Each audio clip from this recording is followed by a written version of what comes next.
Good morning.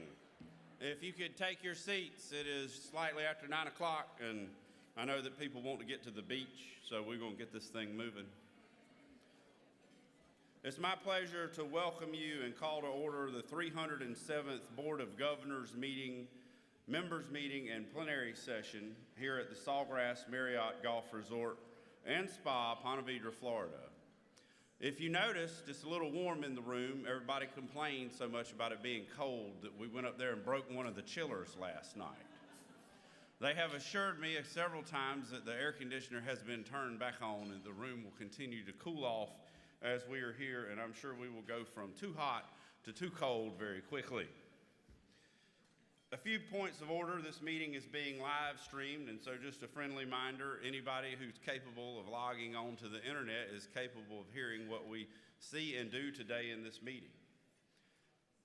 Only board members are allowed to vote. We're going to have some things to vote on. And you have these clickers hopefully near you or in your hand so that you can vote. If you're allowed to vote in the Board of Governors section part of this, then you have a green tag. We will also have the plenary session where any member of the State Bar of Georgia can also vote. And so we'll hand out clickers and distribute things, but we'll be clear about who can vote at the time. We're using Point Solutions as our voting platform. There's a mobile device, but I highly recommend that you just get a clicker. It's a lot easier. If you don't have a clicker and you have a green badge, please raise your hand now, and we got people coming around handing out clickers. So if you don't have a clicker, raise your hand and we'll make sure that we get you one. I don't see a whole lot of folks, so good. All right, if you are using a mobile device, be sure to use the same device from start to finish. Do not sign in on multiple devices. If you're in person and using a clicker, do not sign in on the mobile device, just use the clicker. Again, my recommendation, just make sure you got one of these. If you need help, raise your hand and a member of the staff will assist you. Continuing my tradition of having new members to the Board of Governors come and give the Pledge of Allegiance and invocation, I asked Jillian Freer to come up here and lead us in the Pledge of Allegiance. She joined the board this year, as in last year, and has completed her first year, and she's on the Atlanta Circuit Post 38. And she just got married. Yep. She is here on her honeymoon at a bar meeting. That is dedication. All right. I pledge allegiance to the flag of the United States of America and to the republic for which it stands, one nation, under God, indivisible, with liberty and justice for all. Thank you, ma'am. And now, Tidra Canella of DeKalb Circuit, Post 8, is going to give our invocation. Thank you, Tidra. Good morning. Let us take a quiet moment together to bow our heads and center ourselves in reflection and purpose. We gather in gratitude for the privilege to serve, the responsibility to lead, and the opportunity to strengthen our community of legal professionals. As we begin today, may we be guided by wisdom, empathy, and integrity. May we renew our shared commitment to justice, not only as a profession, but as a calling. Let us remember that the rule of law is the foundation of a just society. It is our honor and our sacred duty to safeguard this principle, this anchor of our democracy. May our collective efforts leave our profession stronger, our vision clearer, and our commitment deeper. In this spirit, we begin our time together. Amen.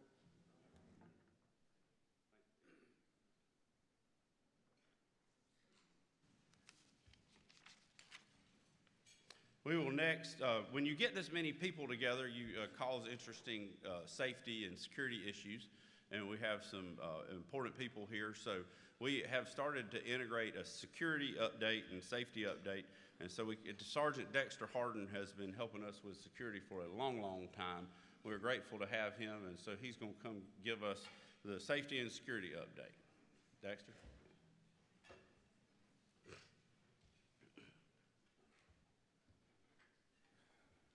Good morning. So I've been asked to give an overview of some things we think about as we evaluate security on behalf of the bar at meetings like these.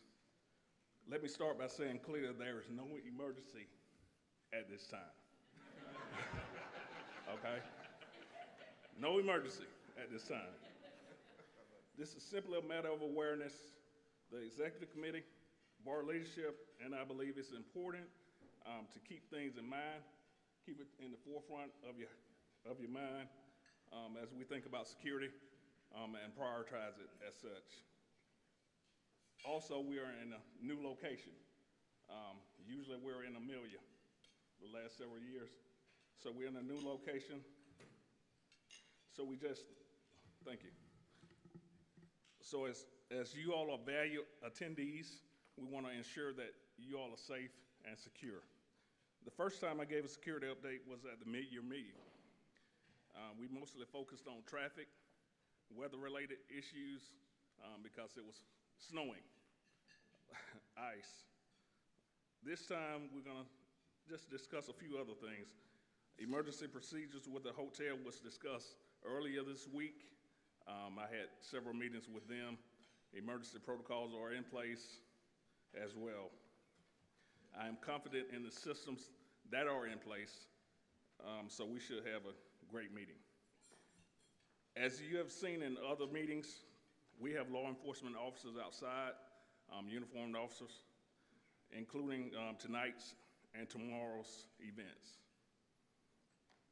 You also see me around and available. Please feel free to talk to me, ask me questions. I don't mind answering. If there's something that you need, also contact the leadership, bar leadership, myself, any hotel staff, hotel security, please do so. Let me offer 5 quick reminders that you can take with you. Familiarize yourself with all emergency exits. There's some to the rear, there's some to the front. Just make sure you're aware of the emergency exits. It's not the time to be aware of it when there's an emergency.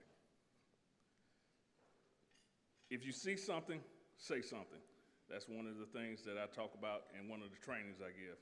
See something, say something. If you see something suspicious, if you see a person that you don't recognize, that is not a part of the bar, and you have never seen them before, please let us know. We will be very respectful, approachable to that person, and we will handle it accordingly. Please try to delay any social media post. I know everybody likes to, well, not everybody, but most like to take pictures, like to post it on social media, Instagram, Facebook, TikTok, on and on. But if you do so, please remember that if you post it live, people know where we are and know what you're doing. I would say delay it. If you post it the next day, that'll be great. If you post it the next week when you get back home, that's even better.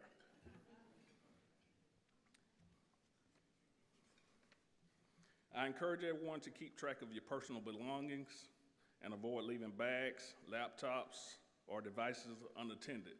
This is a huge property, and we are not here by ourselves. It's also an easy way to avoid unnecessary issues, other issues such as people thinking it's a suspicious package. So make sure you take care of your belongings. Also, please drink responsibly. I know we like to have a good time, but please drink responsibly. It just cuts out on a lot of issues. Security is most effective when it's a shared responsibility. Your awareness and thoughtfulness are part of what helps keep this a safe and welcoming space for everyone. You may hear more updates like this in the future, at future meetings, and if you have any questions, please feel free to do so. Ask anytime. Are there any questions right now? Thank you.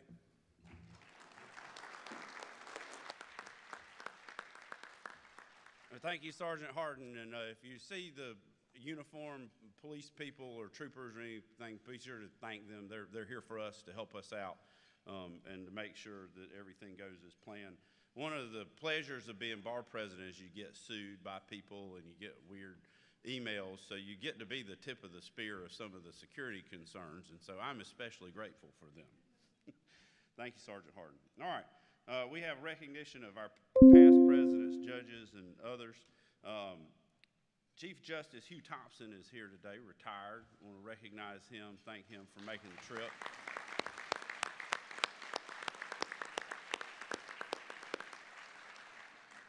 We have Chief Justice Michael Boggs, also retired. I want to thank him for making the trip. You keep hanging out with Justice Thompson, he'll teach you how to do it right.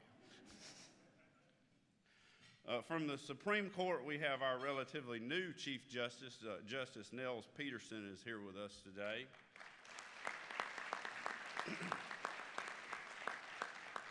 We also have Presiding Justice Sarah Hawkins Warren is here with us today.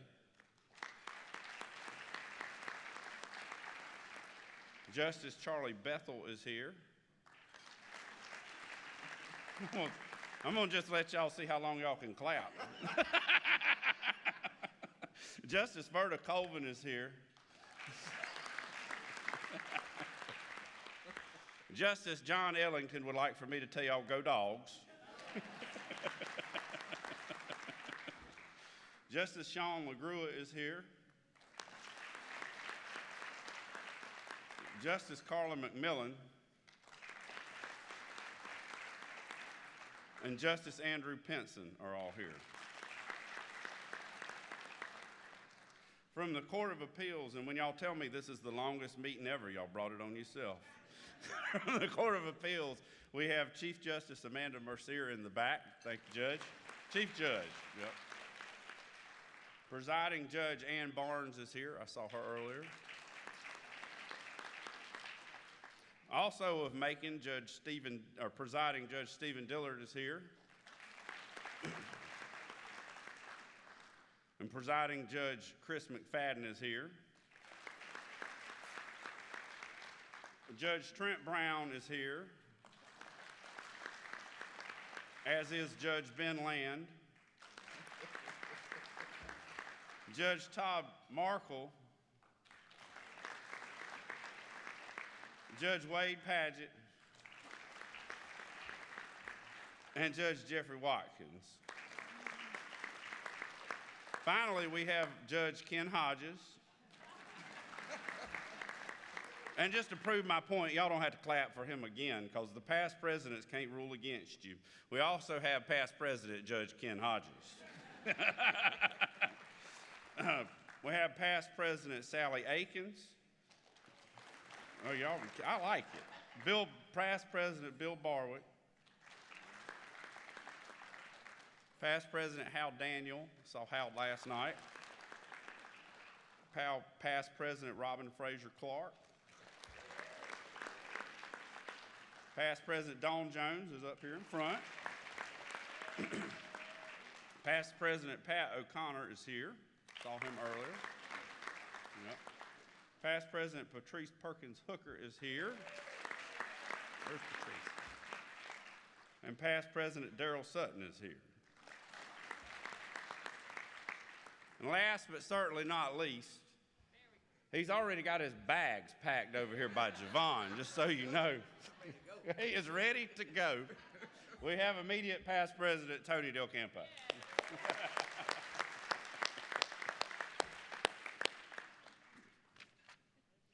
All right, we will move on to the recognition of retiring executive committee members and retiring board members. And I do believe for this I go down here, and I will have help.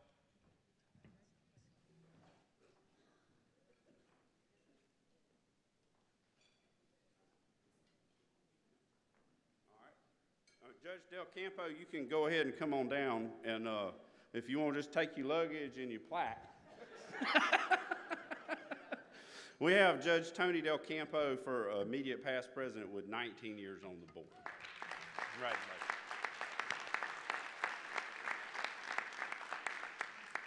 I got all my stuff right there. All right. Thank you, sir. sir. It's been a pleasure to serve with you. Next, we have, who hasn't packed her luggage, and that is loud for me. Next, we have Brittany Browning, YLD immediate past president with 3 years on the board.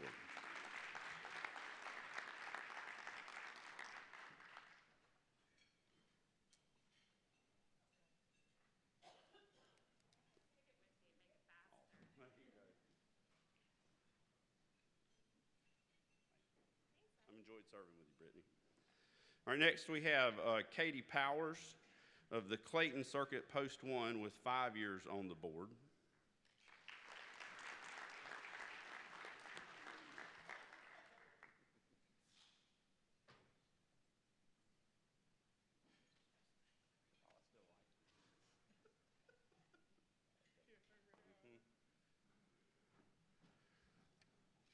I think we have some additional members we're going to recognize who I don't believe are here, but if you are here and my notes are inaccurate, just stop me and stand up.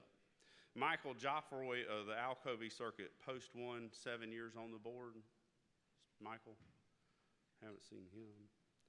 Graham McDonald of the Atlanta Circuit, Post 36, with 5 years on the board. Donna Hicks of the Chattahoochee Circuit, Post 4, with 14 years on the board. Ron Lowry of the Cobb Circuit, Post 2, 18 years on the board. Laura Murphy, Cobb Circuit, Post 6, 12 years on the board. Danny Durham, Columbia Circuit, 4 years on the board. Cheney Law, member at large, Post 2, 4 years on the board. Ed Collier, the Petula Circuit, 12 years on the board. Vernon Chambliss, Waycross Circuit, Post 2, 2 years on the board. And Jason Swindell, West Georgia Circuit, 8 years on the board. Okay. Thanks to each of them for their service.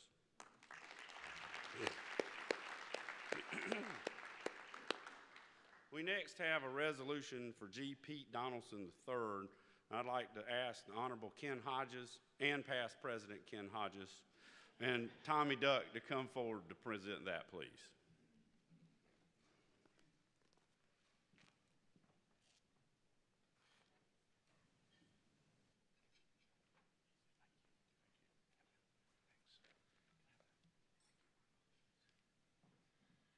We'll have to tell Sergeant Hardin something suspicious named Ivy Cadle's always lurking around. I am honored to be here today with Tommy Duck, also on the Board of Governors from Albany, to honor a good friend of both of ours, Pete Donaldson, who recently passed away. His wife, Lee, and family are here. I'm going to ask Lee and her daughter and granddaughter to come up and join us while we talk about Pete, so y'all kind of head this way. And I had started writing some remarks about Pete to let you know about him, and then I realized the resolution has just about everything I was going to say, so I'll just read the resolution to you instead. But I will tell you, prior to that Pete was a friend of mine. He was a lawyer in Albany for more than 50 years. I knew him from the moment I got back to Albany as a young lawyer. He was legendary in South Georgia. He was on our Board of Governors. I hope some of you all got to know him in the last few years he was with us. And he was one of the best criminal defense lawyers I ever faced. His skills were unparalleled, and he was the consummate professional in the courtroom. He beat me on more occasions than I want to admit, and I'll tell you about that later if you want to hear about it. But he would burn the midnight oil to make sure that he was the most prepared person in the courtroom, and rarely he was not. Beyond his professional achievements, he was a loving husband, father, grandfather, and friend. Lee, thank you for joining us, and the family for joining us. And so I called one of his longtime law partners, Edgar Campbell, to find out some good stories about Pete, and he told me a number of them. One of them is particularly appropriate, and that is he was a young lawyer. He and Edgar had a case to try about 45 minutes away from Albany, and they went together only to find out that they showed up together in the exact same suit. So Pete turned around, drove back to Albany, and changed so they would be able to appear in court not in the exact same suit. I talked to Tommy at length about Pete, too, who's going to co-present with me today. And Tommy shared some really insightful stories about Pete, one of which was Tommy started out in Albany in my office as an assistant DA, and then he left the DA's office and went out on his own. He was by himself for a while, and he called Pete to help him with a homicide case. Pete went with him to meet with the experts, to meet with all of the witnesses, to help produce visual aids for trial. He helped Tommy pick a jury and then sat down as second chair, even though Pete had been first chair for a number of cases, tried hundreds in his career. And more recently, he was at Emory a few years ago for back surgery and took calls from the hospital bed to help Tommy once again and coached him through another murder case where they got an acquittal. And Pete did serve on our Board of Governors, and I want to read the resolution in memory of Pete to you right now.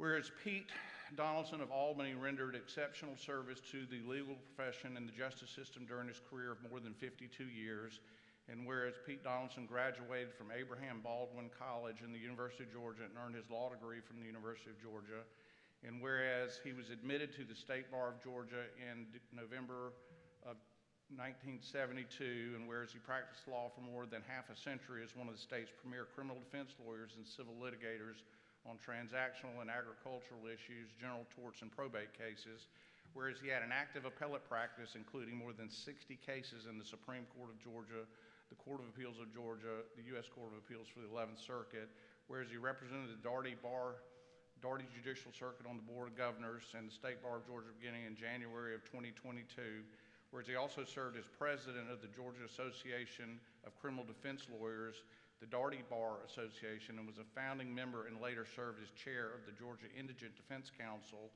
whereas he served on the faculty of the GCDL Bill Daniel Trial Practice Institute and the National Criminal Defense College, and was the 2017 recipient of the Gactel Terry Jackson Friend of the Constitution Award, whereas he was a fellow of the American College of Trial Lawyers and the American Bar Association and a member of the U.S. Supreme Court Historical Society, where he served his country as a captain in the United States Army Reserve from 1972 to 76, and where he was born on April 16, 1987, and passed away on December 9, 2024, at the age of 77, whereas the Board of Governors of the State Bar is deeply appreciative of the remarkable career and service of Pete Donaldson III to the profession of law and the justice system of the state of Georgia. Now, therefore, let it be resolved in honor of his memory, the State Bar of Georgia extends condolences to the family, colleagues, and many friends of Pete Donaldson III, and be it further resolved, the State Bar of Georgia does formally recognize and express its appreciation for the lifetime of Pete Donaldson for his extraordinary service to the public and the justice system this 6th day of June 2025, signed by our President, Ivy Cadle, and our Executive Director, Damon Elmore. Pete Donaldson, ladies.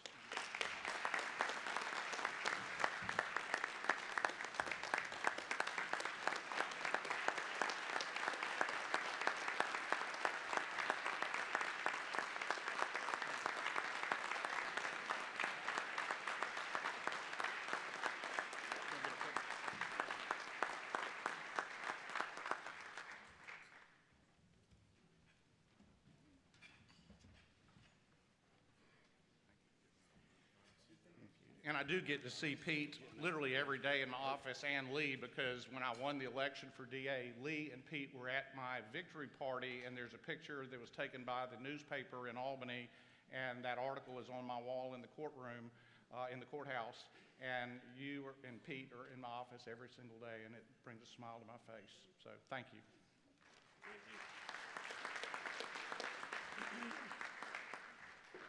I'd like to recognize Secretary Hicks for the roll call. Good morning, everyone. The roll should be passed now. Make sure that you sign it before you leave, especially if you are a Board of Governors member. If you are here as a regular member, please also sign on the sheet at the bottom so we can know that you were here, especially since we have plenary session today. Also since I have the microphone, I would like to recognize the newly installed Dean of the Georgia State College of Law, Courtney Anderson. Thank you. Thank you, Javon. Welcome, Dean Anderson. I want to next call on short-time President-elect Christopher Twyman to talk about the meeting schedule. Y'all been hearing me talk about coming here for a year, so I'm sure you're happy to hear from somebody else. Thank you, Mr. Almost Past President. I'll be brief, and I do direct your attention to the future meetings page that is in your board book. But I will tell you that this year, we're looking forward to great meetings at great locations. We'll start out in Northwest Georgia at Macklemore Resort. It's a travel to get there, but it is definitely worth it. And my Northwest Georgia guys that are sitting right over here can attest to that. And Justice Bethel for sure. Somebody looks happy back there. For our mid-year, we will be at the Omni at the Battery, right there in Braves country. So we'll come back to Atlanta for the mid-year. In the fall, our plan is to go to Lake Oconee. And it's been a few years since we've been there, and so we'll return there, I said in the fall and the spring, before we are back at the Omni Resort at Amelia Island. So we look forward to seeing everyone over this next year. Thank you. I know that Chris and his wife Tasha have put in a whole lot of work in planning next year, and they've worked closely with bar staff, and that will kick off with tomorrow, really. And so I'm proud of him and excited to enjoy his year and to see everything that he does. And I'm going to step down because we're going to go to another award.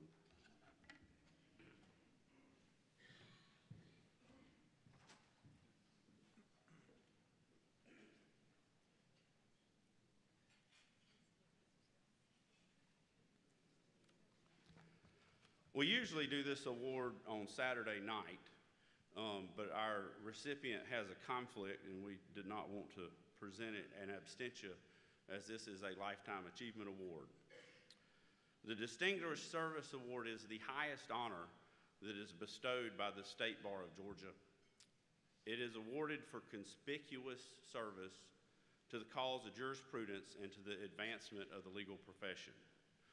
As I said, this is a Lifetime Achievement Award, and our 2025 recipient is being honored for an exemplary career of 35 years. These introductions are tough because most of the people who get them, they're about most everything you can say, you'll be like, oh, I know who that is. So I have tried to disguise this a little bit, but you're going to know who it is pretty soon. This outstanding leader truly lives out the old saying that infinite is the man that can yield to fellow man. The 2025 recipient of the Distinguished Service Award was raised in South Georgia. He found his nearest duty in the law at Mercer University's law school. He began his legal career in 1990 in private practice, and at that time he also served as a county attorney and Special Assistant Attorney General, thus choosing labor over idleness, substance over show, and anchoring his service in the dignity of work. He served 2 terms in the Georgia House of Representatives and then was elected as a Superior Court judge. Just 8 years later, our honoree was appointed as a judge on the Court of Appeals.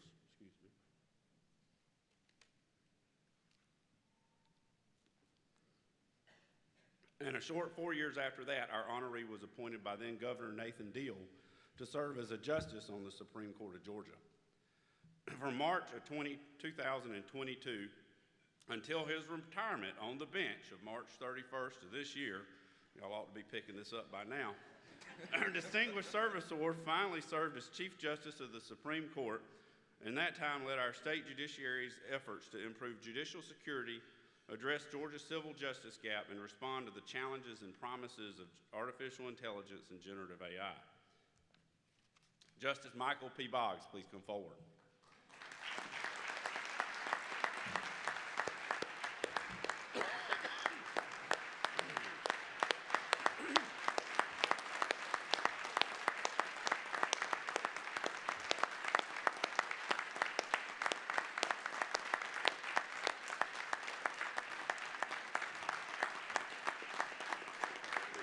He got to, you can be seated. He got to stand and harass me while I got sworn in. Little did he know, here we are today. There are several other accolades about Chief Justice Boggs that I want to include in this presentation that I couldn't give away quite in such detail, but when he was serving in the Waycross Judicial Circuit as a Superior Court judge, he presided over the drug court program. And as we'll talk later, that really instilled him a passion for doing good while dispensing justice. During his influential tenure on the appellate bench, Chief Justice Boggs authored approximately 220 Supreme Court opinions and roughly 260 Court of Appeals opinions. He served as the chair of the National Steering Committee of the Justice Counts, which works to improve the availability and utility of criminal justice data and policy-making decisions. He chaired the Judicial Council of Georgia, was a member of the Georgia Criminal Justice Reform Council, and the Georgia Behavioral Health Reform and Innovation Commission.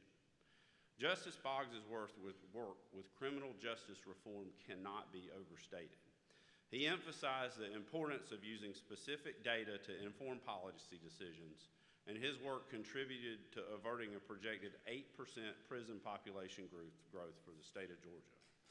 They did this by studying policies to divert low-risk, nonviolent offenders away from prison beds and into proven accountability courts, which were Judge Boggs' passion. In addition to better serving those convicted of crimes, his work also saved Georgia taxpayers over $260 million. On a personal note, I am incredibly grateful to Justice Boggs for his partnership this year. Of Blackshear, Georgia, Justice Boggs was his hometown, much like mine of Swainsboro, and those of Augusta and all points in between were deeply impacted by Hurricane Helene. In fact, they're putting a new roof on my parents' house today. His first project and our first project was to be sure the citizens of Georgia whose access to the justice system was impaired, some of them without water or power for 3 weeks or more, were protected. Justice Boggs led the initiative to implement a 30-day stay for anyone in Georgia affected by Hurricane Helene. He then turned to ongoing challenges like access to justice and artificial intelligence, which I believe will have a greater impact on our law practice than the personal computer. On these important issues, we established working groups and an AI to assess our ethical obligations to see how they evolve as AI does so that we can continue to protect the citizens of Georgia.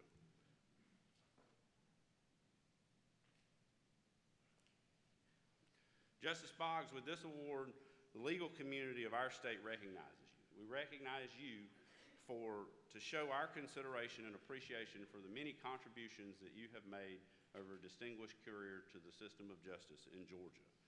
You demonstrated that commitment as a member of the legislature, as a Superior Court judge, as a judge of the Court of Appeals, as justice on the Supreme Court of Georgia, and as Chief Justice of that very same entity.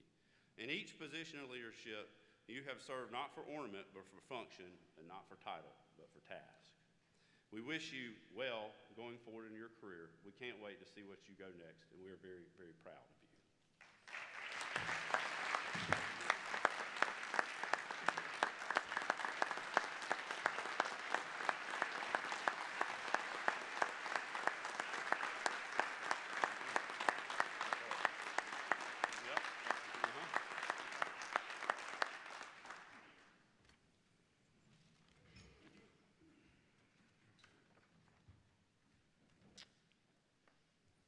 We've come to the point for the President's address, and I feel like y'all have heard from me about as much as anybody want to hear from anybody. I could continue to talk about all the things I've just talked about and have been talking about all year.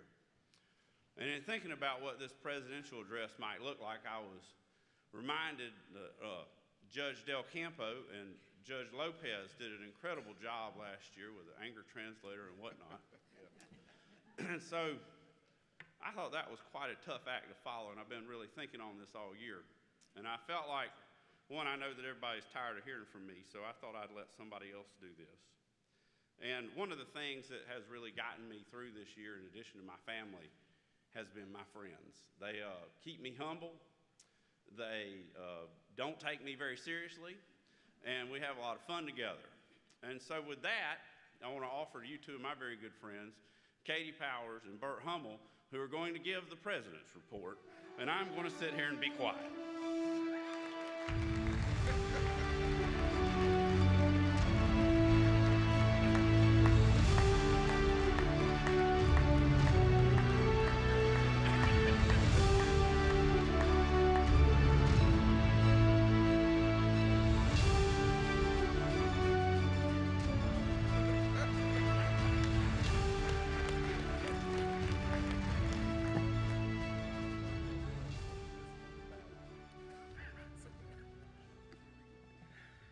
Good morning, members of the bar, legal professionals, policy reformers, and lovers of governance drama.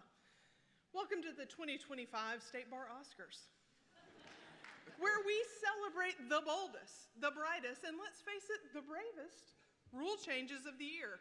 We'd like to welcome all of you here in person as well as those of us joining via Zoom. Oh, wait. Well, I hope with all of the money that we've saved with President Cato's change, you're enjoying the extra fluffy powdered eggs here at the Marriott Convention Center.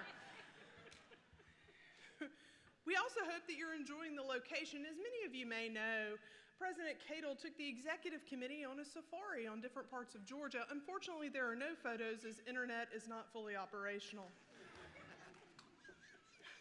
Yes, it was quite a journey, one taken with our esteemed captain. And I am excited to present today's awards despite being asked to do this 24 hours ago. How about this resort and facility? Ivy, when faced with two people he wanted to really impress in selecting a resort, wanted to impress those who love golf and those who love to sweat. Yes, the decision to not have a meeting at the annual meeting on a beach is made even more ironic and interesting given our esteemed leader's affinity for not wearing shoes and socks. I haven't checked to see if he is right now, and I'm not really interested in finding out the answer. However, for those who don't know, Ivy Cato hates wearing shoes and socks, something that he hates so much that during a Supreme Court retreat, he decided even there, amongst that company, he would not be forced to wear shoes and socks. The meeting ended abruptly after that. You know, it's like they say, you can take the boy out of Swainsboro, but you can't make him wear shoes. I've never seen someone more determined to live out a Kenny Chesney song. No shoes, no Zoom, little class. Now we'll move to the awards for Best Supporting Rule Change in a Dramatic Governance Overhaul. This year's first award goes to a heartwarming comeback story, a rule that gave retired and inactive lawyers a second shot at glory. After just one CLE hour, they're back in action, helping clients, fighting injustice, and reading footnotes in 12-point font. Rule 1-202, you're an inspiration. What are we releasing on the public? You decide, or Bill will tell us at the next meeting. The best reboot of a classical procedural drama really had no other competition. Every great franchise deserves a refresh, and this reboot came with fewer plot holes, more clarity. We ditched the old convoluted bylaws for a new script hopefully everyone could follow, even though we know we'll have about 3% who don't approve. Coming soon to a committee near you, clean ballots, drama-free elections. These new rules really just resemble the Vietnam draft. Who could forget that? And now our award for Best Supporting Role in a Drama or Comedy. This award goes to all of us, at least those suckers who were named committee chair with no end in sight. While Ivy is undoubtedly an ambitious, hardworking, zealous leader, he also wears many hats: professor, pilot, husband, son, managing shareholder, advocate, and leader, which means his time is so valuable and precious, more valuable and precious than anyone he has delegated to do anything this year. So when faced with the reality that maybe his goals were too far-reaching and too ambitious, he did what any good leader would do and delegated. And as one of those suckers, I've seen firsthand how he unloads work, or as he says, delegates opportunity. While tackling the pitfalls and possibilities of AI, he created a committee and appointed a chair, Daryl Sutton, When confronted with the desire to modernize the Civil Practice Act, he went out of his way to appoint a very trustworthy, intelligent, charismatic, charming, and good-looking co-chair, this guy. And when he needed, AKA wanted, to update bylaws, rules, and governance, he unloaded on bar staff, mostly Bill Naismith, who has logged more hours at this mic than anyone in the past decade. His generosity to allow others to shine knows no bounds. So congratulations to all of us suckers who were promoted to chairperson. I hope an end comes soon. In a most ruthless plot twist, legal thriller category, the most shocking plot twist goes to the rule that made everyone sit up a little straighter in their meetings. Misconduct removed. Guest behaving badly gone. If your name's in the minutes, you better read the Code of Conduct twice. Section 3, this one's for you. Then we turn to best comedy in a legislative series. We used to escalate fees like a suspense thriller. Now, a one-time fee of $175 because let's be honest, if you're late, the least we can do is not confuse you with a math test. And now, best special effects in a governance makeover. Rule 1-302, I know you all remember it so well. The composition of the Board of Governors. Out with the old language and in with modern syntax. This dazzling rewrite left us speechless, mostly because we could actually finally understand a rule, or we didn't care. Clean, concise, and mercifully jargon-free. Regardless, I'm pretty sure Jack Long will still have a question. That moves us to most relatable performance in a legal tragedy. Imagine your lawyer isn't dead, isn't disbarred, but your money is still gone. The rule is steeped with empathy, logic, and a new path forward for actual victims. A standing ovation for finally recognizing emotional damage. That was actually a real one, that wasn't a joke. Best original work in artificial intelligence jurisprudence. When Ivy said the machines are coming, we didn't think he would mean that they'd be joining committees. But here we are, exploring ethics, privacy, and whether ChatGPT can second chair a deposition. Spoiler, we know Bill will need a CLE for that. And here we are with Best Supporting Actress. It wouldn't be an award show without awarding the accomplishments of the Best Supporting Actress for the prior year. This one is a no-brainer. Leslie Cadle. Her performance has been so good.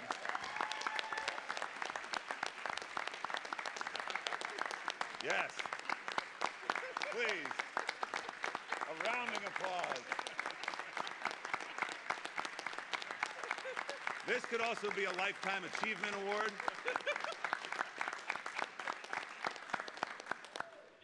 Leslie, your performance has been remarkable.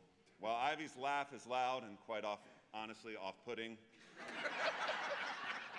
you have mastered the fake laugh and the appropriate amount of time to touch someone's arm when it's time to leave.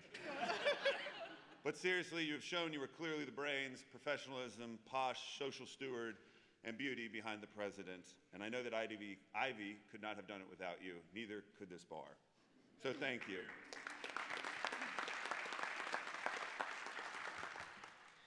When I called Damon last week and said, what really has Ivy done?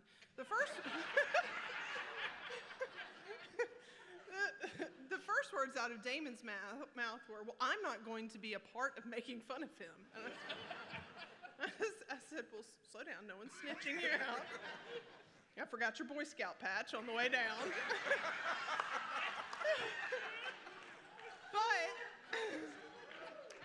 But one thing that Damon said in his Damon-esque words is, Ivy is just a consensus builder. I'm like, I never got that impression. But, you know, I did some reflection because these are words of wisdom from our leader and thought, is that really credible? And I finally got to it that, yes, it is, because let's face it, it's easy to build consensus when you're the only one left in the room. Which brings us to our next session. Just like any other Oscars, we have an in memoriam section. You heard all of the people on the Board of Governors. Tony doesn't even want to stay long enough to get a second cup of coffee. who have just really said, you know, despite years, decades, centuries, literally the history of the bar, we understand other people have persevered, but not I. I mean, when you think really it's 1 year, people are like, it's not just 1 year. It's felt like a decade with Ivy. So this year, a record number of people have called it quits, including me. I'm surprised we still have ink for all of our resolutions. So in addition to all of the people who have quit the Board of Governors, we also would like to recognize these folks in the in memoriam: Paula Frederick, Sharon Bryant, Christine Butcher Hayes, Justice Boggs. Most recently, the Braves. and the Pope.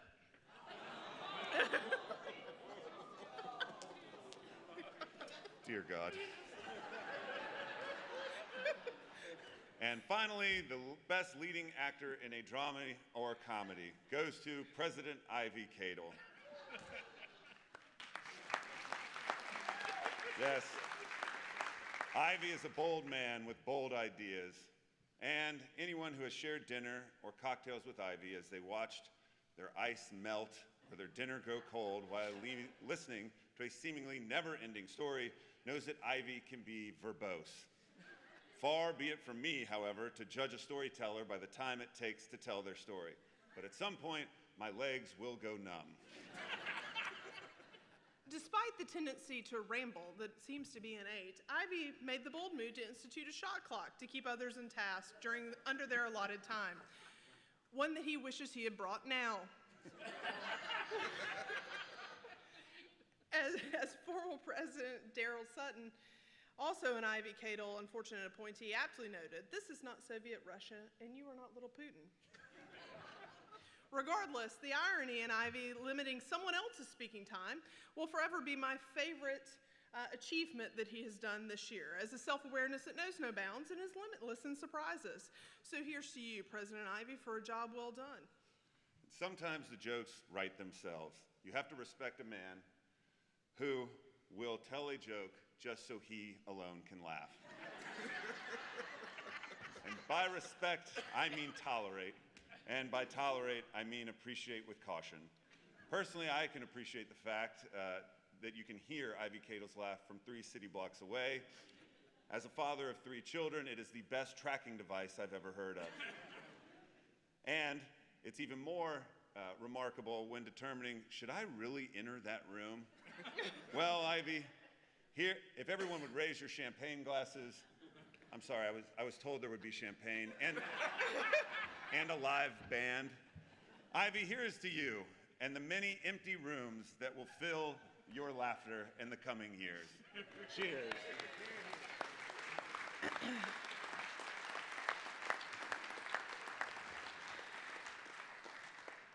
As a token of this long 365 days, we thought, what better to memorialize Ivy than something that really just looks like himself? If we can have the next slide, please.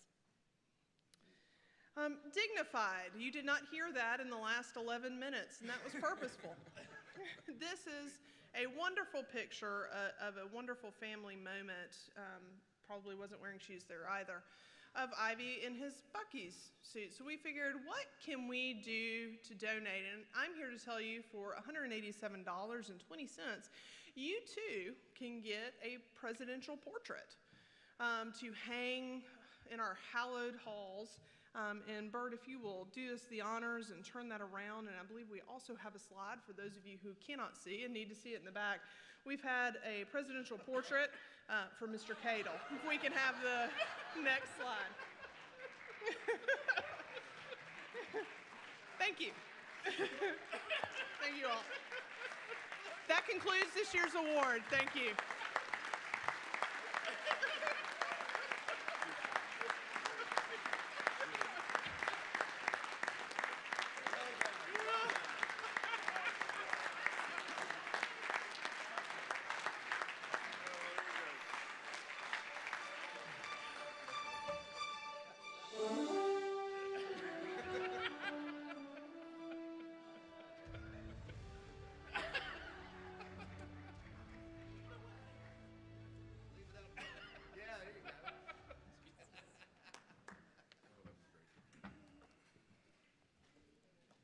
It's now time for special reports. I'd like to ask Chief Justice Nels Peterson to come up. I did warn him last night, but I don't think he was prepared. But believe me, I wasn't either. Yes. Okay.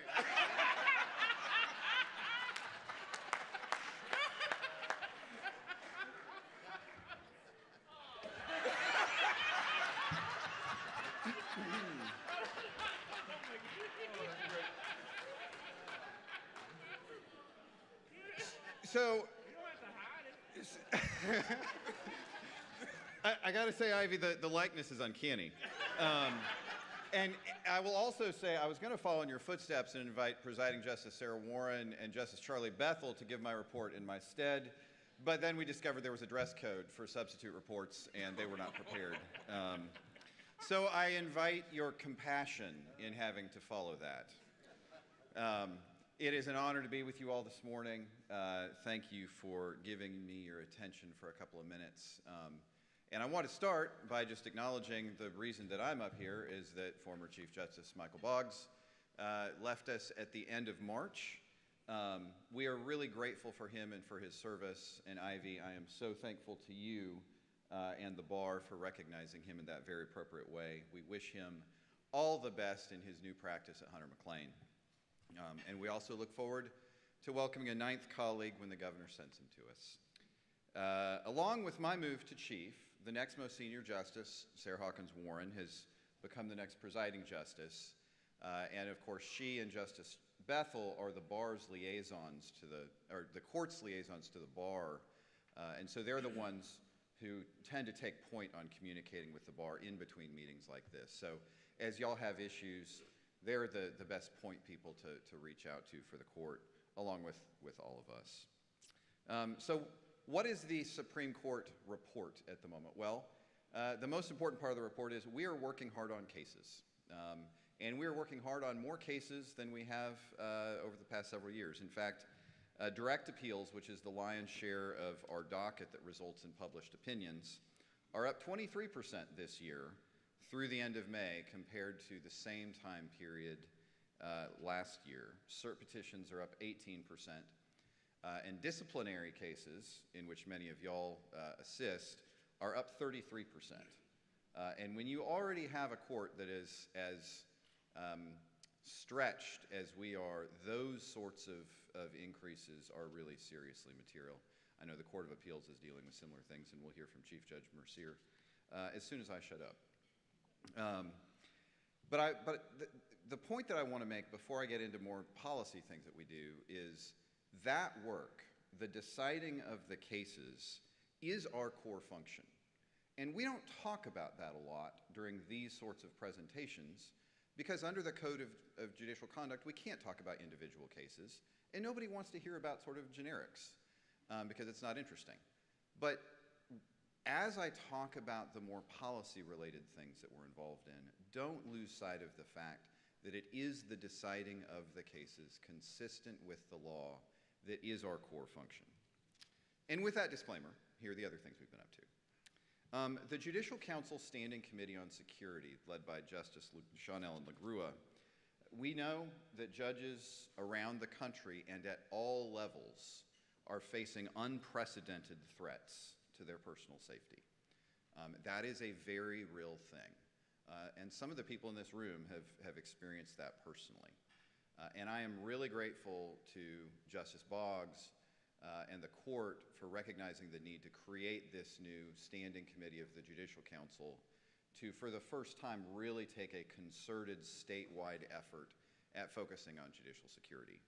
The committee is working on countless ways to be intentional and thoughtful about how best to ensure judicial security for all the classes of court in Georgia.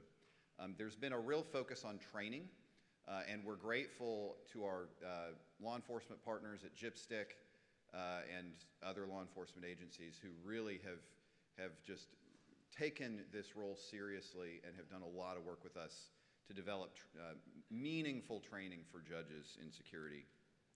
We're grateful to the legislature for passing the last 2 years legislation to ensure that home addresses and similarly sensitive personal information of judges can be confidential in ways that they haven't been.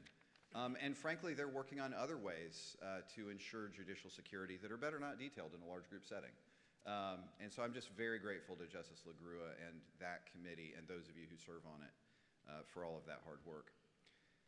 Justice Carla Wong McMillan has been chairing the Supreme Court Committee on Legal Regulatory Reform, which was briefly touched on. And that is really focusing on how the Supreme Court can use its authority to regulate the practice of law in creative ways to improve access to justice, particularly in those parts of Georgia where there aren't enough lawyers, much less lawyers that can be afforded.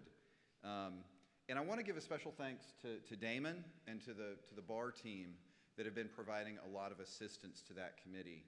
Y'all have really, really done a great job. And to the bar members who are serving, Ivy appointed a number of bar members to serve on the committee, and 2,200 bar members responded to surveys with very, very useful and helpful information. So this has really been a bar-wide concerted effort to try to be creative about how we can innovate in the regulatory space in ways to improve access to justice. That committee report should be finalized within about a month. And then you've already heard about AI. We have two AI committees. The Judicial Council Ad Hoc Committee on AI, led by Justice Pinson, has been focusing more on the court side, how judges and the judicial system use AI, and what particular both threats and opportunities there may be. That's being done at the same time as the State Bar Committee, chaired by Daryl, that's focused more on the lawyer side of AI and bar rules as opposed to perhaps judicial code of conduct rules or court rules. I look forward to hearing a report from Daryl on that tomorrow. The Judicial Council Committee report should be finalized within about a month or so. And then finally, there's a team at AOC, the Administrative Office of the Courts, with a stakeholder committee chaired by Superior Court Judge Rob Leonard, working on a statewide case management system that I know the Bench and Bar Committee heard about yesterday. And that project is exciting, it is ongoing, and it is on track. But again, because these sorts of policy initiatives are things we can talk about freely as judges, and they're things that y'all get to participate in, they tend to get the most attention. But they are not the most important things that we do. The most important things are the core functions of the key stakeholders in the legal system. For courts, for judges, it's deciding cases. For lawyers, it's zealously representing your clients. Because, and for all of us, in all that we do, it's about upholding the rule of law. Because without the rule of law, we might as well all go home. There is no point in judging and lawyering unless, as a society, we respect and value the rule of law. That our society recognizes that no one is above the law's requirements or beneath its protections. And as lawyers, every one of us have a part to play in this effort. Now, at times it can be challenging to know what that part should be or how best to play it. And it's in that spirit I want to add two observations to what is a full-throated defense of the rule of law. And the first is this: the rule of law is not partisan. Much of the rule of law is about process rather than outcomes. And it is often tempting to identify your preferred outcome with upholding the rule of law. Resist that temptation, because that temptation actually undermines the rule of law rather than upholding it. And the second observation is specific to the mandatory bar as an organization. As an organization, the State Bar of Georgia is for all Georgia lawyers. And because of that, while it's critical the bar does everything it can to uphold the rule of law, it's critical that it focuses those efforts on the areas properly within its jurisdiction, within its lane, if you will. And it is equally critical that we recognize that lane is necessarily narrower than those of voluntary groups. And I am grateful to Ivy and the bar's leadership team over the last year for navigating that, and they have done it well. And I am grateful and confident in Chris Twyman and the leadership he and this upcoming year's leadership team will show as they continue to lead well in these areas. But with those two observations understood, I want to finish with a brief excerpt from my remarks at my investiture as Chief Justice. If you were there, I would apologize for the repetition, but there are some things that need to be said over and over again. The rule of law has always been fragile because by its very nature, it requires the strong and the rich to accept outcomes in favor of the weak and the poor. It requires popular majorities of all kinds to accept outcomes in favor of small, unpopular minority groups. And it requires the most powerful of all, the government, to accept and obey limits on government power. This has rarely happened throughout human history. What we have had in this country for nearly 250 years, as imperfect as it has been, especially here in the South, is so rare, and yet we often take it for granted. If we are to continue to enjoy the many blessings that flow from the rule of law, we cannot continue taking it for granted. Each of you must do your part to defend the rule of law, whatever that may be. For everyone, whether or not you have anything to do with the legal system, you still have a part. If you get jury duty, do it. Don't try to get out of it. And when you hear about judicial decisions whose outcomes you don't like, don't reflexively question their legitimacy. It's okay to disagree, even protest. But the rule of law cannot survive a public that views as illegitimate any judicial decision with an outcome they don't like. If you're a lawyer, follow the rules, but also be prepared to represent unpopular parties or causes that need representing, even if doing so risks your reputation or practice. And if you're a judge, stay in your lane, but within that lane, have the courage to fulfill your oath, to be truly independent, and to decide cases without fear, favor, or concern for public opinion. And with that, congratulations, Ivy, on a great year. Congratulations, Chris, on a great year to come. I want to thank you both for all that you have done to lead this bar. And I want to thank each of you for all that you do for the rule of law here in Georgia and across the country.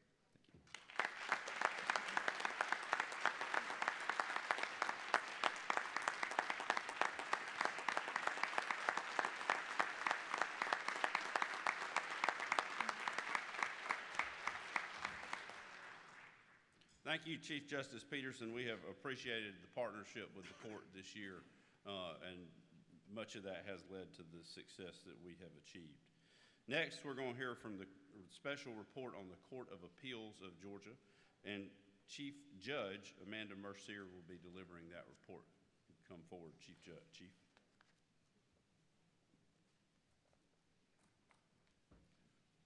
We've had an outstanding showing of judges from the Court of Appeals here this year, so I want to thank all of y'all for coming. Good morning. First and foremost, I would like to thank Chief Justice Nels Peterson for going before me after that performance earlier this morning. I have one suggestion that perhaps y'all could move that to the end of the program so that everybody that's got to give these reports don't follow that. All right, good morning and greetings from the Georgia Court of Appeals. It has been a very busy year at the court. I know we all want to head out and enjoy the beautiful resort, so I'm going to try to keep this short and sweet. This year, like last, I mainly want to highlight the work of our judges both behind the scenes and in our ongoing effort to make our court more accessible to the citizens they serve. Every division of the court has held off-site oral arguments over the last year. Our judges held court in Piedmont University's Demorest campus in August 2024, at Georgia College and State University in September, in Cobb County in October, Savannah in April of this year, and most recently, Elberton in May. Not only did our judges travel throughout the state to continue our community engagement, but presiding Judge Christopher McFadden also hosted the inaugural Appellate Practice Workshop at the Nathan Dill Judicial Center. It was sponsored in part by the Appellate Practice section of the State Bar, and we thank you for that. This two-day workshop offered a dynamic opportunity for lawyers to hone their appellate advocacy skills, The participants drafted briefs, received feedback from their individual mentors, and they argued a hypothetical appeal before sitting justices and judges. Additionally, they were treated to talks on effective written and oral advocacy, as well as the judges panel that shared invaluable advice on appellate practice. One of the most exciting things going on at the Georgia Court of Appeals is our summer intern engagement program. This program started off as just an informal program, kind of just an idea that Judge Gobill had to enhance our summer interns' experiences at the court. But with Judge Gobill's amazing leadership, the program has grown into one of the most, really, quite frankly, I know of no other word other than one of the coolest things that our court does. I don't know how many hours she spends putting these events together for our summer interns, but I'm confident it could be a full-time job in and of itself. The purpose of the program is to expand the education and enrichment opportunities for our appellate interns. It features a variety of panels, including a public service career panel, opportunities to observe oral arguments in our court, as well as the Supreme Court of Georgia, a meet and greet with local professionals, and numerous tours of legal offices and organizations, and of course, Justice John Ellington's legendary ice cream social. We've also had some exciting personnel additions to the court over the last year. First, we welcome Jeffrey Davis to the court on January the 1st as our new judge. Since joining us, he's already participated in numerous oral argument sessions, including an off-site event in Savannah. The court also has welcomed our new Director of Technical Services, Jeff Comlin, and our new Deputy Director, Tamika Gibson. Looking ahead, in just a few short weeks, leadership transitions are on the horizon. My two-year term as chief is coming to an end, and the Bank of the Georgia Court of Appeals has unanimously voted Judge Trent Brown to be our next chief judge and Judge Elizabeth Gobill to serve as our next vice chief judge. They are both phenomenal colleagues who are deeply, deeply respected at the court and the wider legal community, and I'm also proud to call them my friends. Their term begins on July 1st, and I am confident that they will do a remarkable job at the helm leading the Georgia Court of Appeals. As my term as chief winds down, I would like to ask for your indulgence for just a couple more minutes to thank a few of you. Being the chief judge is one of the busiest intermediate appellate courts in the nation is both rewarding and at times very daunting. But when you serve with 14 amazing colleagues who literally can pick up the phone on the first ring and say, "What do you need? What can I do? How can I help?" well, you realize how pretty lucky you are. Their incredible support has made my job easy. With that being said, I would especially like to thank our legislative team of Judge Trent Brown, Judge Trey Pipkin, and Judge Ken Hodges for all of their work this last legislative session. And I would also like to thank Judge Wade Padgett for his leadership in our efforts to modernize our IT department at the Georgia Court of Appeals. And lastly, I would like to thank Judge Ben Land for literally traveling from one end of the state to the other to get digital court reporting legislation across the finish line, which was so very needed in this state. And I can't thank him enough. When I asked Ben to take that position, he said, "Can I think about it a little bit, because it's going to be a really, really long and daunting process." And I said, "Take as much time as you need." He came back to me and said, "I'm going to do my best," and he did. It was an initiative that had probably been trying to get done for a number of years, probably 6 or 8 years, and he managed to get it done. So I am truly grateful to all of his work on that. And finally, I would like to thank the State Bar of Georgia and each one of you. With your continued and unwavering support of the judiciary, I am confident that the rule of law is safe and secure in the great state of Georgia. I echo Chief Justice Peterson's remarks about standing up when things are difficult, making decisions sometimes that are going to be unpopular. But you know, that's what the law dictates, and that's what we're required to do. It's not about a personal opinion, it's about what the law says we should do. And I am so very proud of the lawyers of this state and the judges in this state for always following the rule of law. And with your continued support, we can all keep doing that. Thank you so much.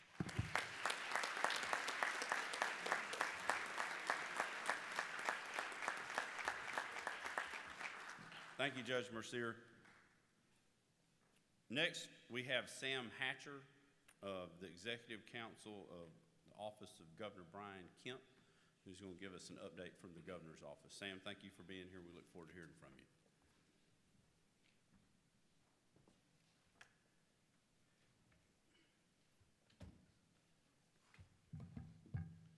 Thanks. Thanks, Ivy, and thank you to everyone for having us here.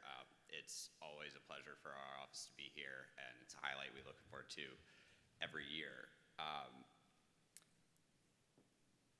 I asked my predecessors, Kristen and David, and a few other people for advice on what to say in this presentation, and the unanimous answer was keep it short and keep it sweet.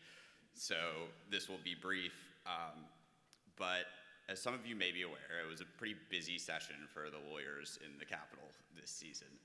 I will not step on their toes, but Representative Leverett and Senator Strickland will be following me, and I'm sure will provide a much more technical explanation. But as you probably are aware, there was a bill that drew every lawyer's attention in the state, a lot of media scrutiny. Everyone read it, and that, of course, is House Bill 327, Representative Leverett's 105-page update to the Probate and Fiduciary Code. But joking aside, obviously, tort reform was a big theme of the session and something that our office worked very hard on, and there are a lot of strong opinions on both sides. But I do want to say that having been through that process, one thing that it showed is regardless of your opinion on that bill or whether that's an effort that was worth pursuing, we obviously think it was, it showed the importance of having lawyers in the General Assembly and lawyers in state government, not just in the judicial side, but in the policy creation side, because whether it was people opposed to the bill, people in favor of the bill, we had thoughtful and genuinely valuable feedback but to all the lawyers in the General Assembly, to all the lawyers involved in that process, thank you. Whether you were in favor or opposed, it means so much and helps so much to have your input and your expertise. There are several other important matters. Again, long overdue pay raise for the judiciary, several new judgeships across the state, digital court reporting, all of which we're happy to see go into law. And really, when I started in the governor's office, I heard a term thrown around oftentimes that was used in a somewhat dismissive manner for bills that really didn't get a lot of attention and people didn't think were important. Those were the quote-unquote lawyer bills. They're dense and they're complicated and they don't draw a lot of scrutiny, but one thing we've learned is that those lawyer bills are hugely important and hugely impactful to people in ways that are not always apparent from the text and not always apparent from the attention they get. So to everyone who works on a lawyer bill, to all the bar members involved in creating the lawyer bills, thank you. We appreciate it. And just to address the open seat in the room, so to speak, we are very much looking forward to appointing a new member of the Supreme Court, and Justice Peterson, the rest of the members of the court, we hope you will enjoy your new colleague, and I will leave it hanging as to who that might be. Thank you.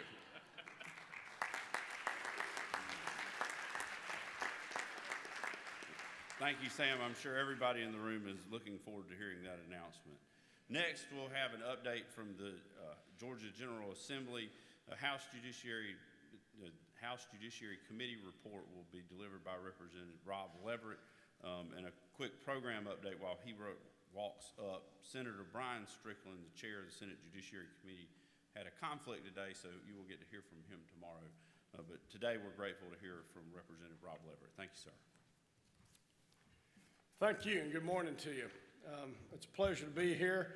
I bring greetings from Chairman Stan Gunner, who regrets that he can't be here with you this morning, so he sent me to sort of pitch hit for him. So I'm glad to be here. It's good to see everybody.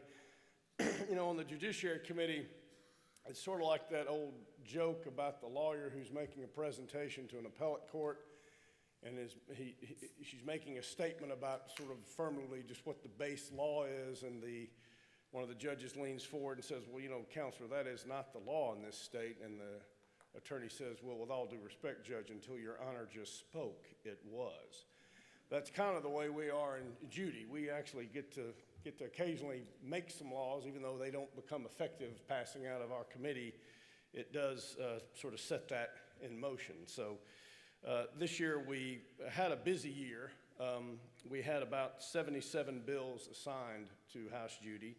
48 of those we actually debated, and 40 of them were favorably reported out. So you see a trend here, the numbers are getting smaller. 30 passed the House and 22 made it to the governor's desk, and I don't believe any of the vetoes were of bills that came out of duty, but I'll let Sam correct me if I'm wrong on that. As far as the topics are concerned, of course, most of the bills deal with Title 15, courts, which we would anticipate.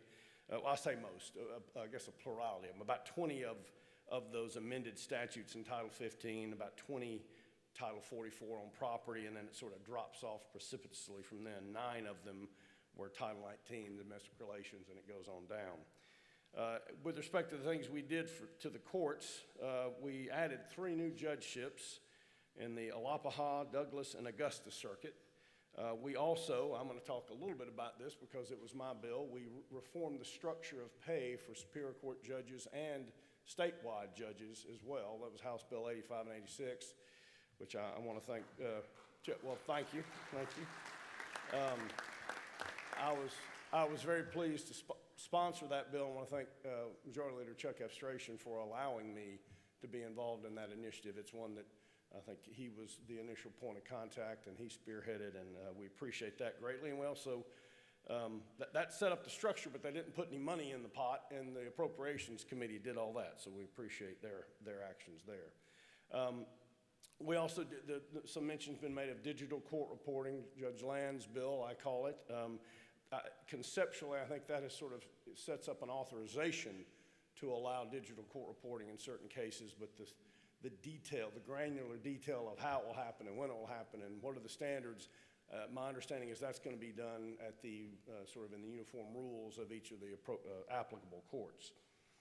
We also changed qualification of Article 6 probate courts. Used to be to qualify for that position, you know, you have some special qualifications, one of them being you have to practice 7 years and you have to be in good standing with this body.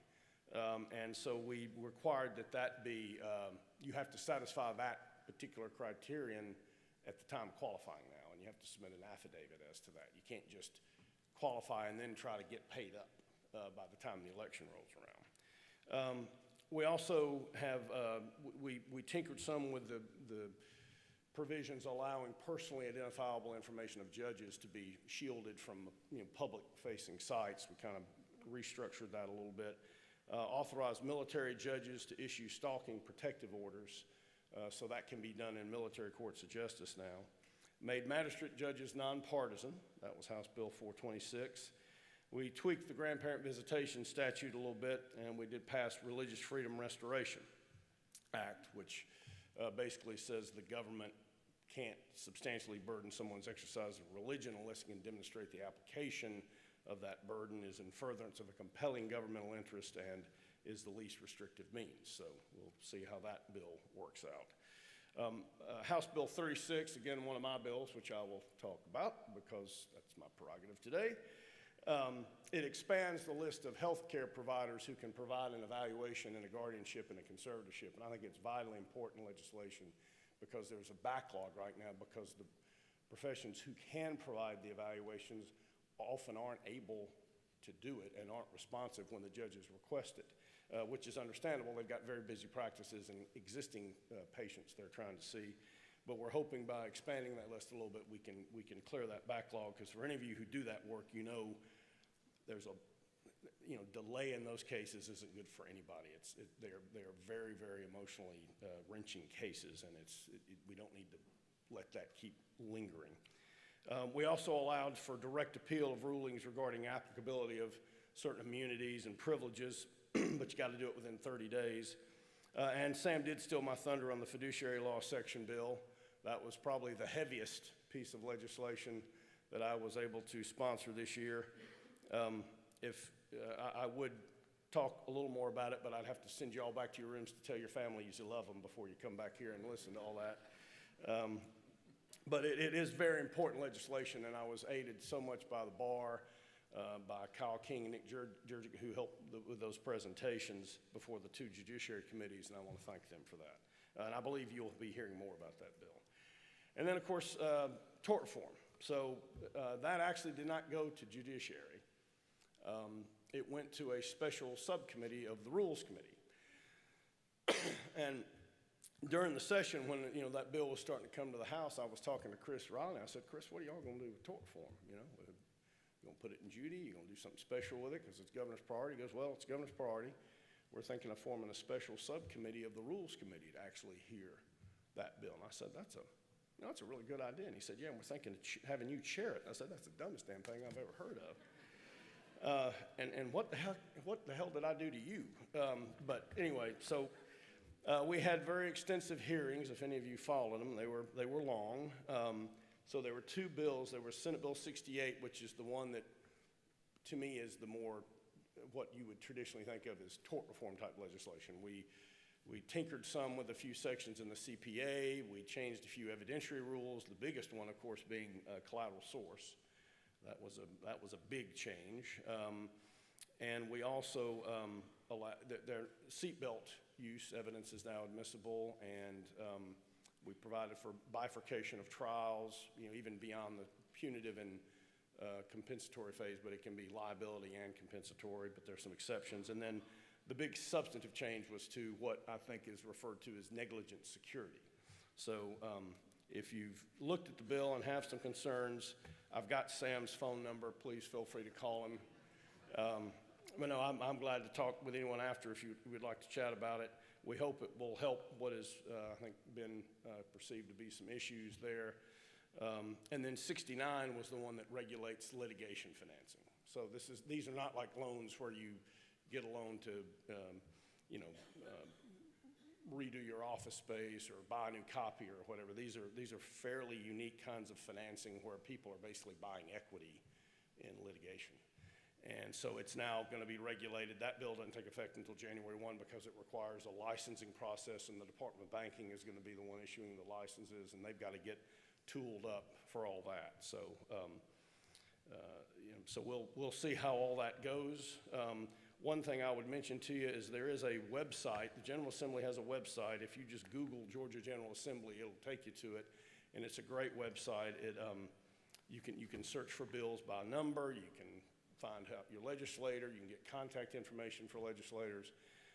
You can see what changes committees have made to bills, what the current version is. So it's just if you're one of those sort of bizarre people who enjoy following that kind of thing, it is a really useful website, so I would recommend it to you.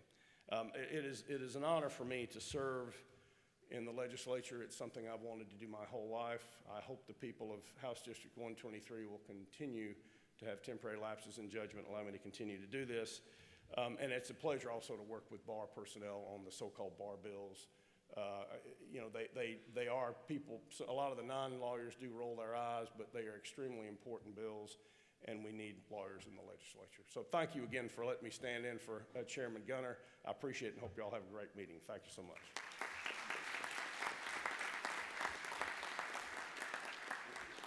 Representative Leverett, thank you for that insightful update. We appreciate it. We appreciate you making the trip down here to talk to us today. Next, we will have, and as I said earlier, Senator Brian Strickland, the chair of the Senate Judiciary Committee, will be with us tomorrow to present that update.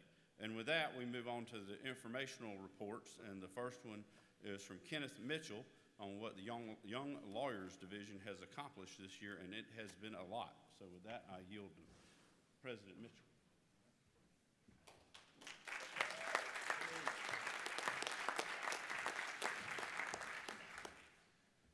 Greetings, everyone. To the Supreme Court, Court of Appeals judges, our judges, Board of Governors, members, and my colleagues of the esteemed bar. I just want to say it's truly been an honor to serve as the 78th Young Lawyers Division President for the State Bar of Georgia. It's truly humbling to do the work and serve this profession. I want to thank everyone for your unwavering support.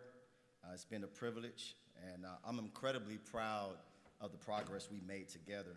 So I'm going to highlight some things that we've accomplished this year. When I started last year at the annual meeting, I mentioned that our goals would be to increase engagement with our membership, to remind all young lawyers that whether they're on a committee or not, they are members of the Young Lawyers Division. If you're a member of the State Bar, under 36, 5 years into practice, you are automatically a member of the Young Lawyers Division. Our next goal was to continue to make service a priority and a focus on developing the professional brand of our younger lawyers. Uh-oh, what do I do? There we go. All right, so a recap. I'll go back. All right, so I want to talk about some of the things as it relates to membership engagement. The YLD organized or planned 60 events in the 2024-25 bar year, including 26 CLEs. This included 30 CLE hours, 30 CLE hours, including 1 ethics hour, 2 trial hours, and 4 professionalism hours. An example of those CLEs were our bankruptcy basics CLE hosted by Federal Law Committee, our Judicial Law Clerk Committee, and also we had a lunch and learn, host of lunch and learns with family law, criminal law, many of our various sections. I want to do a recap of our meetings. We had a lot of meetings in conjunction with the Big Bar, as everyone would say. Jekyll Island, the fall meeting, our mid-year meeting was in Savannah. Kind of got snowed in a little bit, but we were able to have our first session of the Leadership Academy, and we had a headshot suite of professional headshots for our younger lawyers. Spring was our Nashville meeting, which was a hit for the Young Lawyers Division. We had a CLE on AI. We also had a kickball game with the Tennessee younger lawyers, and I'm proud to say that the Georgia lawyers did prevail. So, yeah.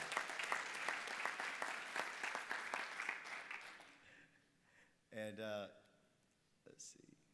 Here's our recap on our 30 CLE hours. We had a bankruptcy basics, as I stated, with the Federal Law Subcommittee and the Judicial Law Clerk Committee. And again, we're still heading towards the finish line. Our year ends June 30th. We're going to have a June 17th litigation lunch and learn with Judge Williams and moderated by Morgan Lindell. So we're still going, and we want to make sure we head towards that finish line.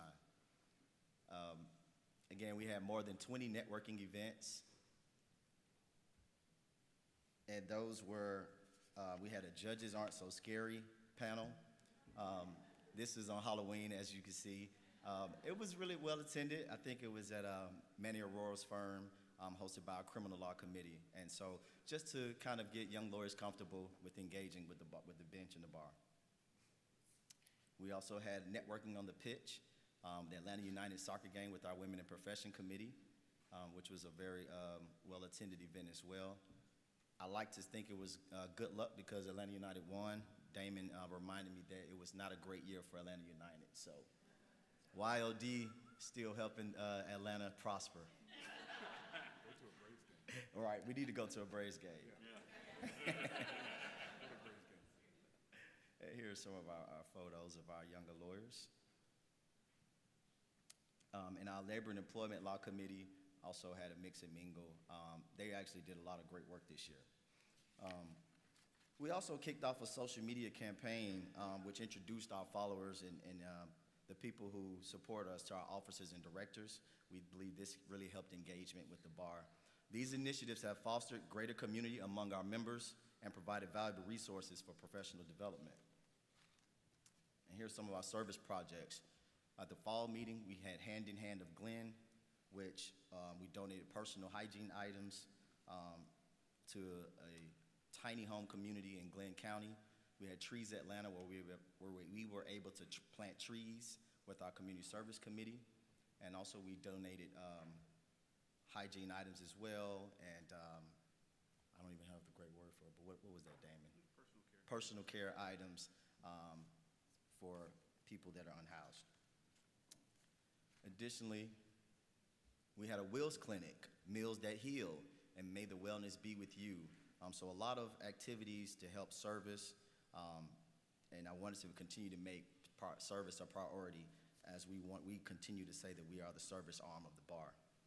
In addition, we plan 3 fundraisers. Let's see. We had our signature fundraiser, a night on the diamond, which benefited the YLD Public Interest Internship Program, where we were able to raise about $90,000 for the Public Interest Internship Program. So, outstanding job to that committee for helping us raise the funds. So many people, I know we have a lot of public officers, elected officials who may not be able to provide funding for internships, and so this was able to help people who want to intern in the public sector. Our legal food frenzy, which is normally something we do as well for the regional food banks. The legal food frenzy, with the help of everyone in the bar, was able to raise over $650,000 as well. And again, as I stated, we're still going towards the finish line. We'll have our Supreme Court event. Is that June 29th, Jessica?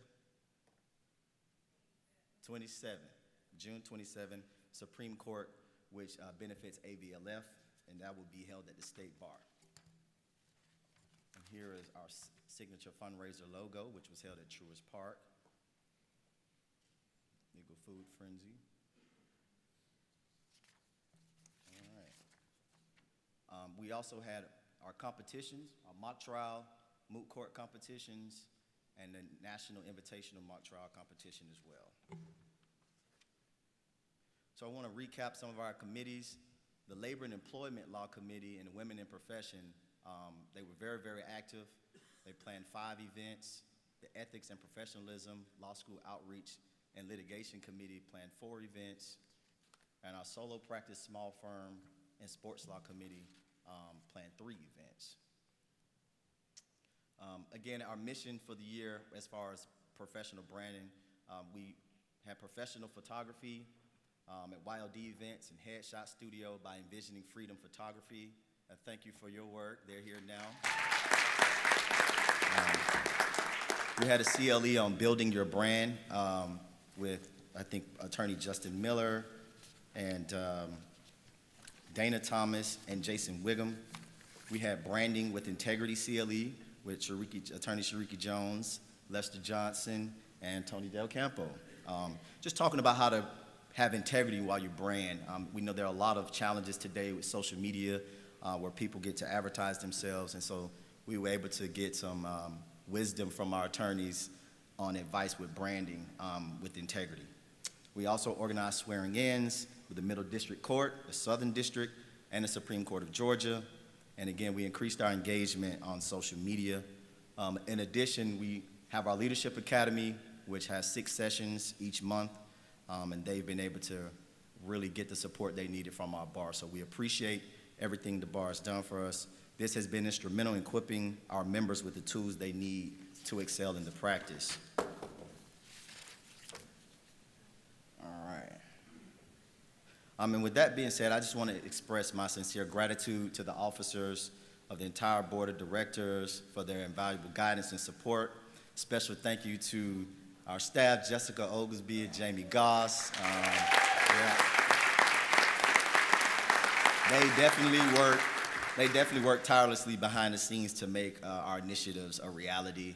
And I know it was a lot, but we wanted to make sure we got our YLD members engaged and excited about the practice of law. This is truly a privilege. We don't take that privilege lightly, and I wanted to encourage our young lawyers to step up and serve the profession. As I transition out of this role, I'm filled with optimism about the future of the Young Lawyers Division. We definitely have a strong foundation, a talented leader coming up, and a dedicated membership. Together, we can continue to build a brighter future with our profession, and I'm sure we're developing some great leaders for this bar for years to come. Thank you.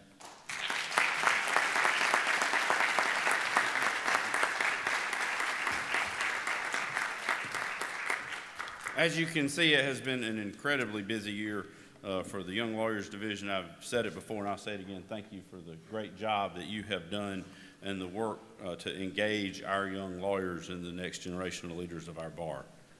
We next turn to the memorials.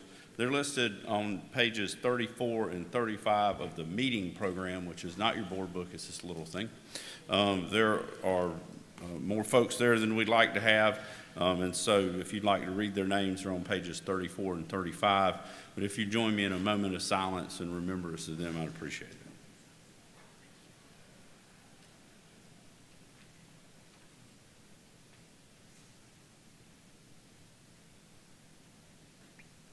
Thank you. Next is we'll get to our polling. My clicker fell on the floor. So we will start.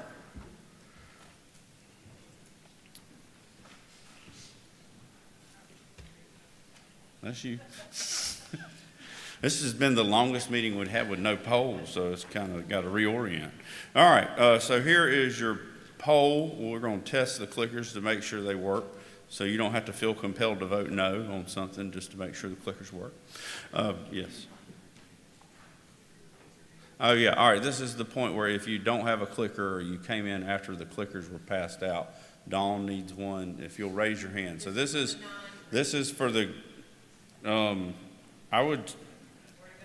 right now that's a great question, Dawn. And this is kind of let's do this. If you don't have a clicker and you plan to vote, go ahead and raise your hand. But you're going to have to pay attention to the order of things, because we're going to be in the Board of Governors meeting, which we're in right now. They're going to adjourn it, and we're going to be in a plenary session, but I'll point that out. But right now, if you don't have a clicker and you want to make sure it works, raise your hand and we'll get you a clicker. And just keep them raised. Jessica's going as fast as she can. All right, we're going, for everybody who's got one, we'll go ahead and test them now. So anybody can vote. So if you're a member of the Board of Governors, or excuse me, if you're a member of the State Bar of Georgia, you can vote in the poll question. And that'll change, so just pay attention. All right, so the poll here is, if you could have any power, superpower, which would you choose? Telekinesis, invisibility would have been my choice earlier today. Flight, also appropriate. Super strength or mind control. And so you've got numbers and letters on your buttons, so let's go ahead and pick.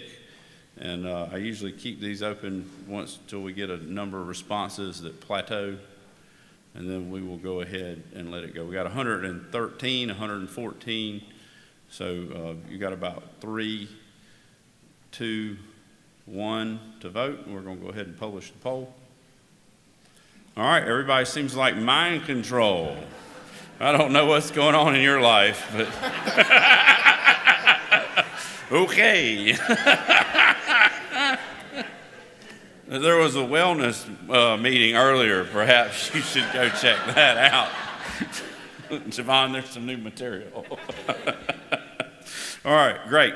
And with that, we call up Secretary Hicks to present the minutes of the 306th meeting of the Board of Governors that occurred on March 22nd, 2025.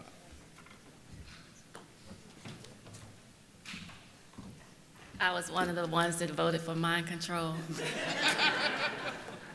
The minutes can be found in your board book on page 31 from the 306th meeting of the Board of Governors. They are presented to you. Are there any additions or corrections? Is good, David? Okay, thank you. All right, is there a motion? Second? All right, we got a motion and a second. We'll go ahead and put up the poll. What's that? Yeah, we're going to put the poll up. Only the Board of Governors vote. So if you don't have a green name tag, please do not vote. So members of the Board of Governors, green name tags, go ahead and vote. A or B, yes, I approve. B is no, I don't approve. Only Board of Governors members vote, and it's there in italics if you have any questions.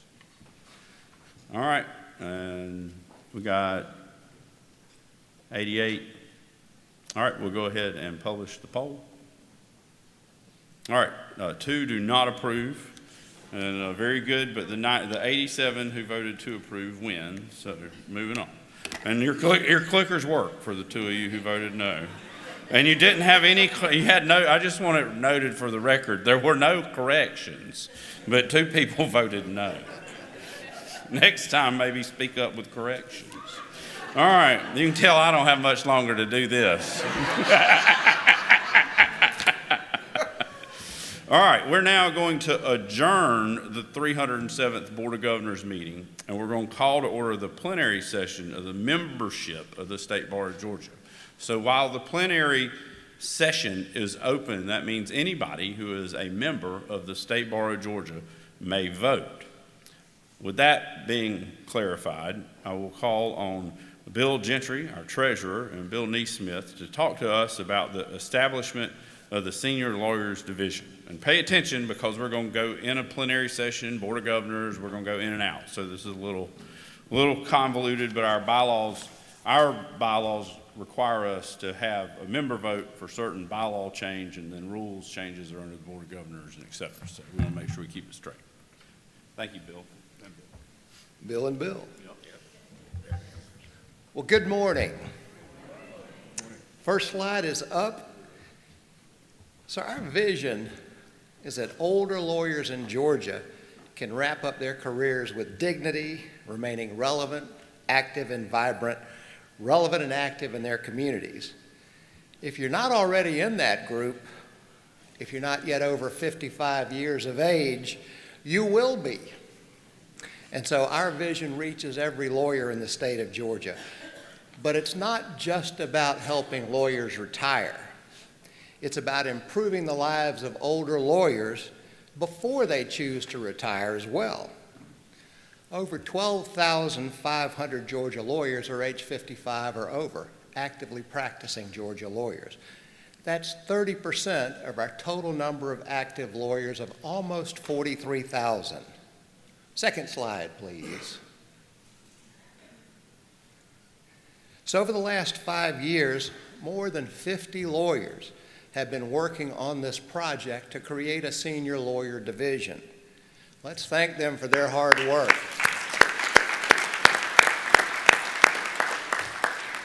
During this process, we listened to lawyers from around the state on what are the most important issues and needs for senior lawyers. If you turn to page 51 in your board book, you'll see our business plan, the rules change, bylaws change, and the proposed bylaws for the Senior Lawyers Division. Third slide, please. I'm moving quick. These are the priorities for the proposed Senior Lawyers Division. These are based on what we've heard from lawyers around the state. Cognitive health support, workshops, CLEs, and resources on mental wellness and cognitive decline, and working closely with the Wellness Center to make these things a reality. Pro bono opportunities for all senior lawyers. Increased engagement with local pro bono partnerships for underserved populations.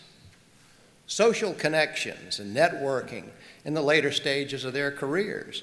Maintenance of mental sharpness and cognitive abilities. Mentoring opportunities for younger lawyers, protection for clients and lawyers' families and staff in the event the lawyers suffer a sudden health crisis. If you ever want to see something that looks like the tail end of Raiders of the Lost Ark, you know, where they put the Ark of the Covenant, get Bill Neesmith to take you on a tour of the sub basement of the State Bar headquarters, and thousands of boxes of lawyer files where the lawyer died or had a stroke or something, and their staffs and families didn't know what to do, so they shipped them to the State Bar offices, which is not what the State Bar was set up to do. So I hope you'll work with us, you'll vote for us to create a senior lawyer division of the State Bar of Georgia in the upcoming votes. Okay. So, and I guess I'll go ahead. You want to tee it up, or you want me to? I don't care. Yeah, go ahead. Okay. All right. Let me just tell you how this will go, because it's sort of confusing. There's in the State Bar of Georgia bylaws, the membership votes on that. So every person who's a member of the State Bar of Georgia votes on a bylaw change. The bylaw change is to establish the Senior Lawyers Division. I'll talk about it in a second. Then there are proposed bylaws for the Senior Lawyers Division. That's Board of Governors only. So the Board of Governors has to vote on those. And then there is a rule assuming you pass the bylaws, and they passing a rule if we don't get past the bylaw, there'll be a rule, that's Board of Governors as well, which establishes the Senior Lawyers Division. That will have to be approved by the Supreme Court. So if you vote to approve the bylaw change, don't expect to see it on the website right away. We're not going to do anything until we get something from the court. If the court approves it, it'll go up. If the court does not approve it, it will never go up. So just want to make sure you understand how the voting goes on this. So the first thing is the bylaw change, excuse me, which is on page 70 in your board book. And all we did is we had a senior lawyers section. And after some pretty good conversations with Mary Jo Sullivan in sections, she pretty much so let me know this ain't a section. And it's not, because it doesn't focus on a particular area of law. Really, the senior lawyer section shouldn't be a section. And so that's where really some of this came about. And so what we did is we just changed all the wording so that it just says it is the senior lawyers division instead of section. And I don't want to read this to you, but I'd be glad to answer any questions about it. So on page 70 is the red line version or the underlined version. On page 71, this is what it would look like, assuming that the court passes Rule 1707, which would establish the Senior Lawyers Division. So with that. You want me to take the motion?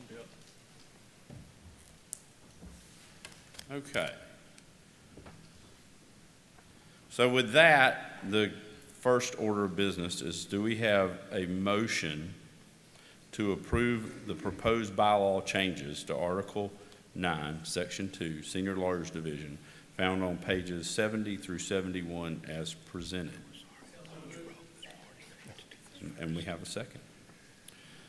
Is there any further discussion? All right, hearing none, we'll publish the poll. Okay, so as noted, all bar members vote, and so vote now. A is yes, I approve. B is no, I don't approve. And the question is, do you approve of the proposed bylaw changes to Article 9, Section 2, Senior Lawyers Division, found on pages 70 to 71 as presented? We have sufficient votes to publish the votes, so we'll go ahead and publish the results. All right, 113 approve, 9 voted no. All right, so now we are going to adjourn the plenary session of the membership of the State Bar of Georgia, and we are going to reconvene the 307th Board of Governors meeting. The practical implication for this is that if you do not have a green name tag, you are not to vote in the next poll. All right. Y'all got more explaining to do, I guess? I'm sorry? You got more explaining to do? Oh, more explaining. Very Yep, good. Sure do. Okay, on page 55 are the proposed bylaws for the Senior Lawyers Division, which you just approved. And if you notice on page 70, it does say Chapter 7, Rule 1707, so it is going to have to be a Supreme Court decision before any of this goes into effect. But these are the proposed bylaws. There was a bylaws committee, which I worked with, and we came up with these proposed bylaws. I mean, I can tell you they will be tweaked at some point. All bylaws are, but these are pretty good. I think pretty solid that will get the Senior Lawyers Division up and going. One of the things that I don't know if we mentioned, but it does give the date of, you have to be 55 or older for you to automatically become a member. There are no mandatory dues at all. There are voluntary dues. You can be a member just by age and say, I'm not going to pay anything, or you can be a member and pay dues, or you can say, I don't even want to be any part of this, and you can say, please take me off the rolls and you'll be gone. So that's what's in, and then you could call back and say, but I changed my mind, put me back. So that's what the bylaws do, is they give that flexibility, and there's nothing that forces you to do anything.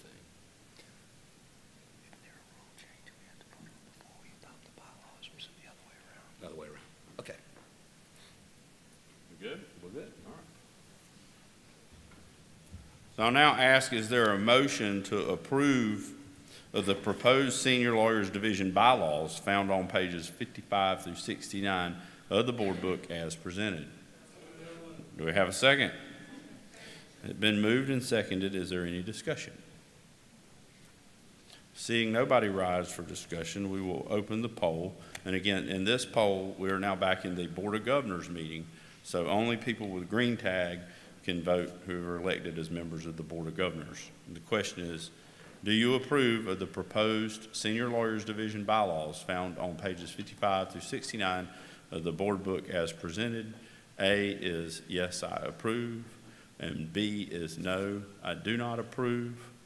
And we will close the polling in 3, 2, 1. We have sufficient votes to close the polling, and we have 82 who do approve and 6 who do not approve. So that is approved. Okay, so the last thing is on page 72 and 73 of your board book. On page 72, you'll see where it says Rule 1707, Senior Lawyers Division. If you'll notice, that side's a little bit lighter than the right-hand side because that was the red line version. It should have been underlined. So Rule 1707 is new from the top to the bottom. The whole thing would have been underlined or redlined.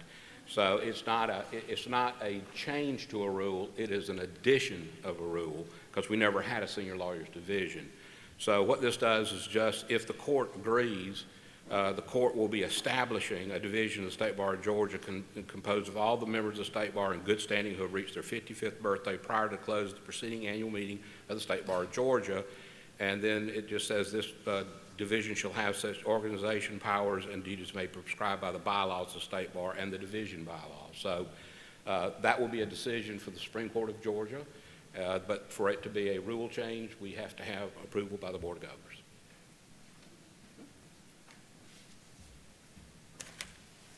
So is there a motion to approve the proposed addition of Rule 1-707, Senior Lawyers Division, found on page 73 of the board book as presented?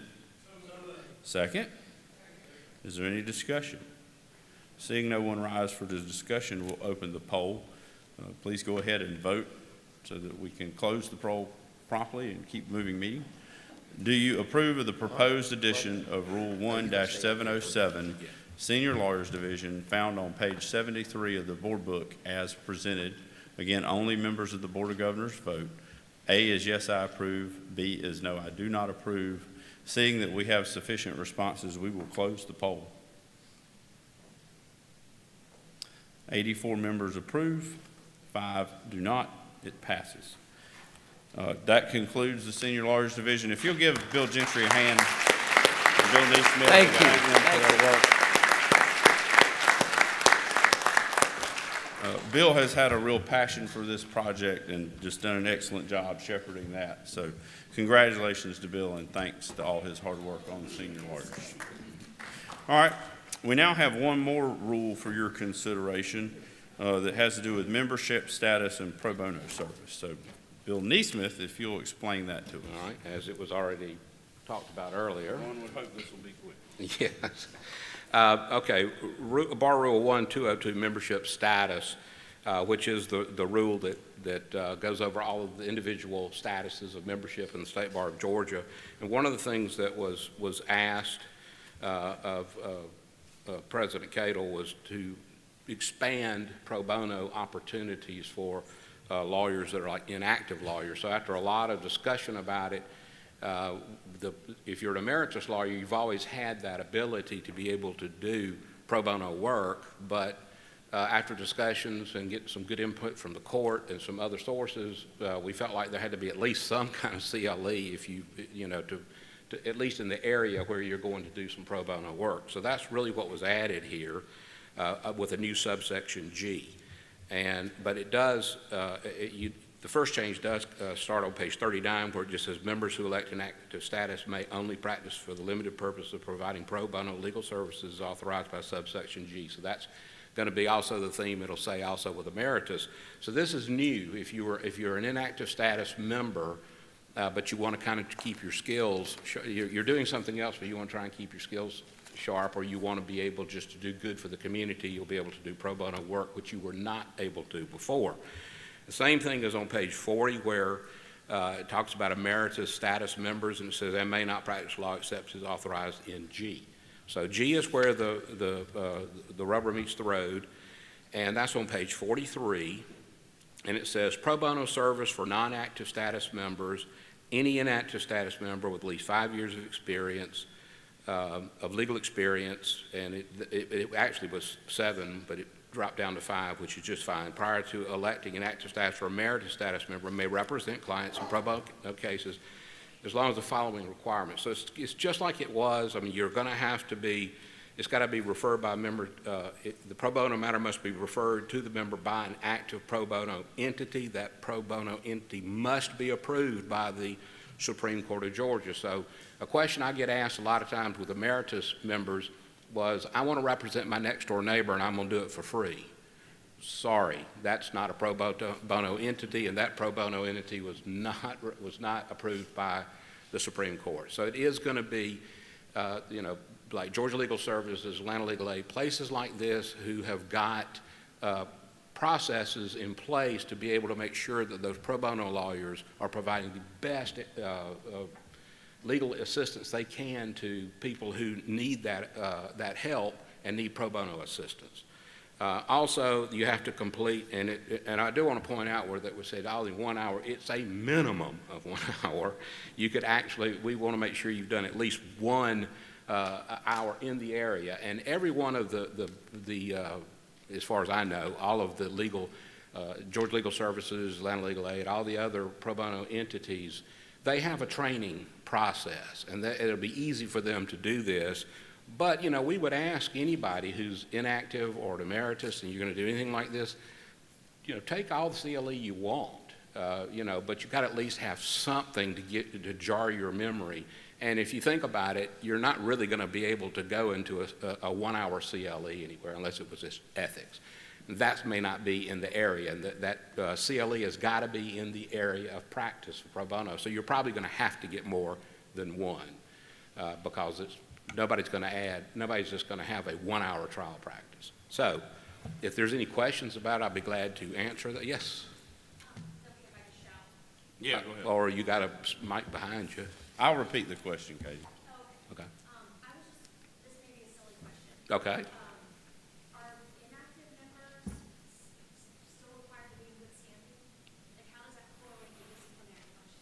Yes, you have to be in good standing.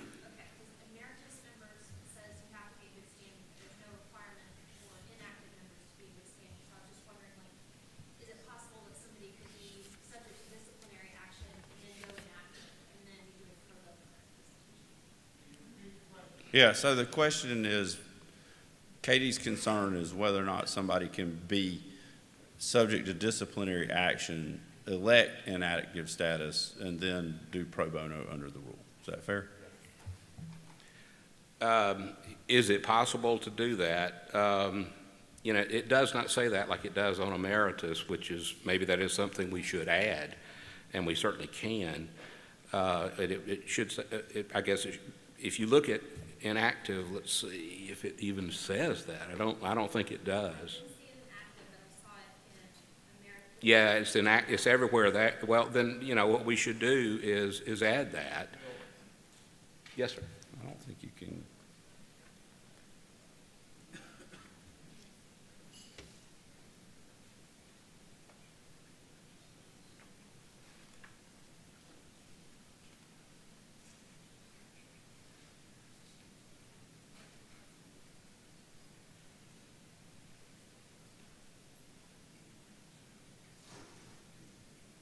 Russ, do you want to just get up and explain this?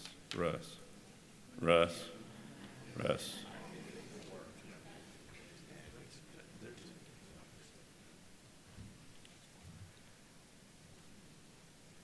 If I had to guess as to the motivation behind this, and we got the product sort of as a finished product, when you go emeritus status, you are determining at the time you go into emeritus status whether you are in good standing.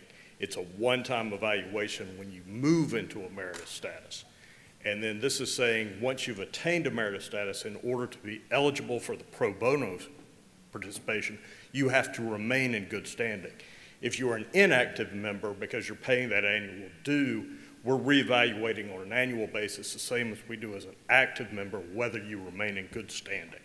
That's why the modification is for the emeritus members, that in addition to the time when you went into emeritus status, you continue to remain in good standing in order to participate in the pro bono program.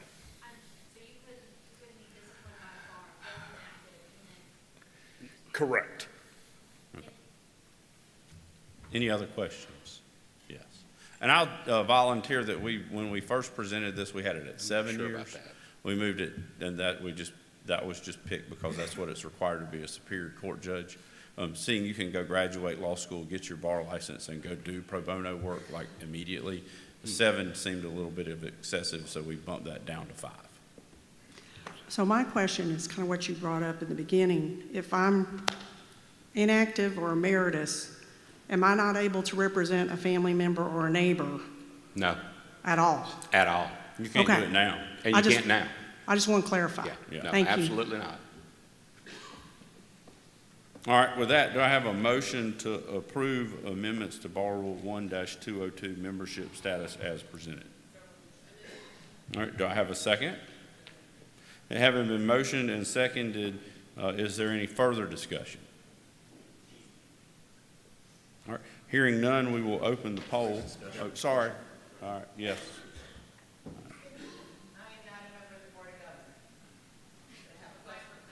Go to the mic, Dawn.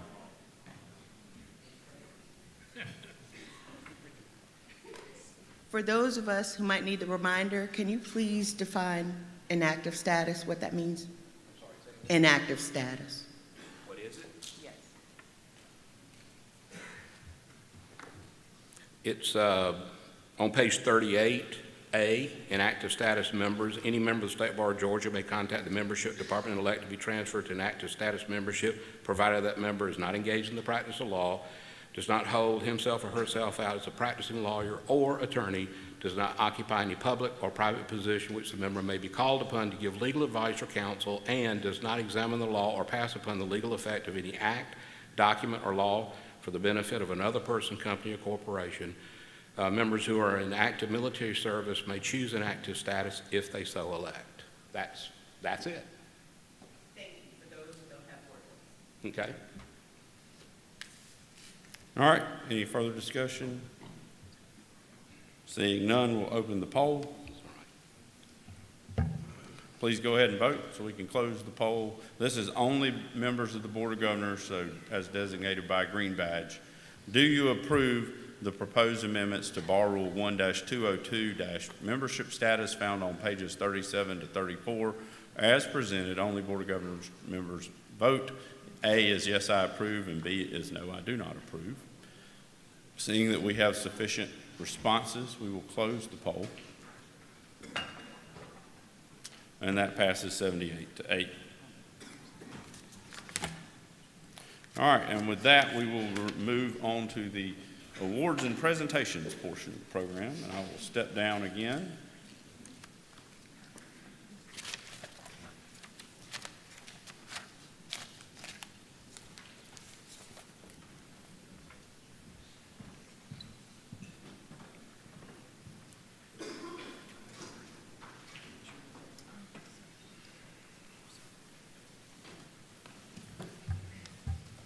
It is an honor to recognize this year's award recipients. There are so many dedicated and talented volunteers who contribute so much to the State Bar of Georgia and to the legal community.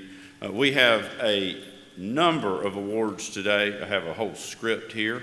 And so in the spirit of keeping this program somewhat on time, I want to ask you to refer to your printed program for a complete description of each award. There are also awards listed in the program that will not be presented today, so take time to read those. All right, for the Marshall Tuttle Award, I'd like to ask Jay Elmore, Chair of the Military Legal Assistance Program Committee, to join me at the podium for the presentation of this award.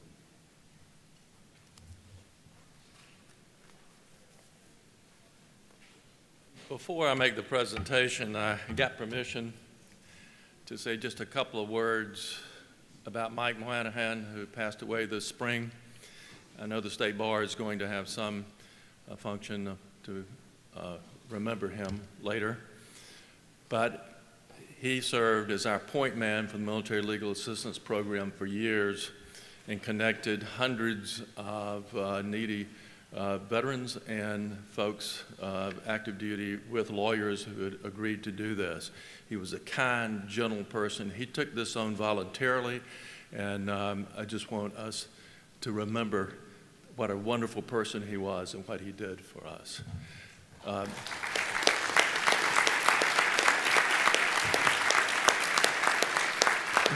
Now, turning to the Marshall Tuttle Award, our recipient this year is also someone like Mike.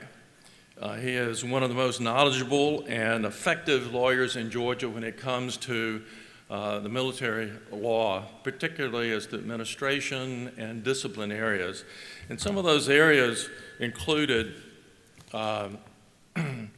court martials, appeals, correcting military records, discharge upgrades, security clearances, disenrollment from service academies, and various appeals. It's a huge area of law. And he represented folks throughout the state for that, and around the country, actually. But more importantly, in connection with the Military Legal Assistance Program, he provided an incredible amount of time.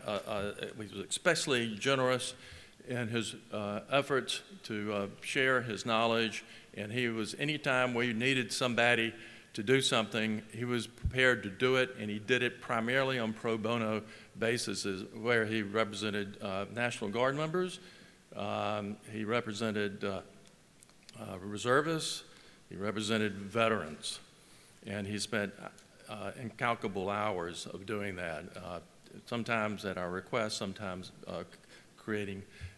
coming in and just saying, I'm here to help out. In addition to that, he had served in the Army for 6 years, and I believe 14 years in the reserves, in the JAG Corps. And so he's one of those individuals that has all his life promoted the rule of law and helping service personnel navigate through this, through the legal system. So this time I would ask our recipient, Bill Cassara, up.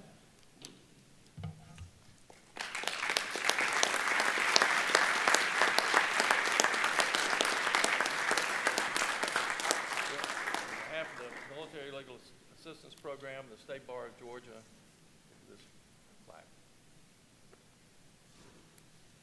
And in addition, because of the military context of this, we have a crystal eagle. So inscribed, and I'll read it for you. It says, William E. Bill Cassara, for distinguished service to military service members and veterans.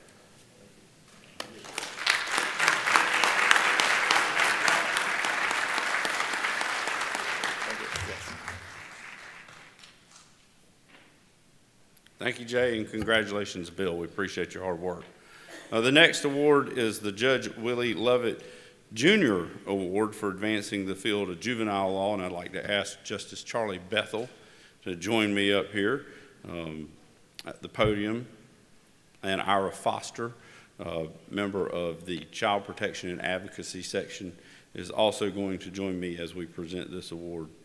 Sponsored by the Committee on Justice for Children of the Supreme Court of Georgia, the Child Protection and Advocacy section of the State Bar of Georgia, and the Office of Child Advocate for Georgia.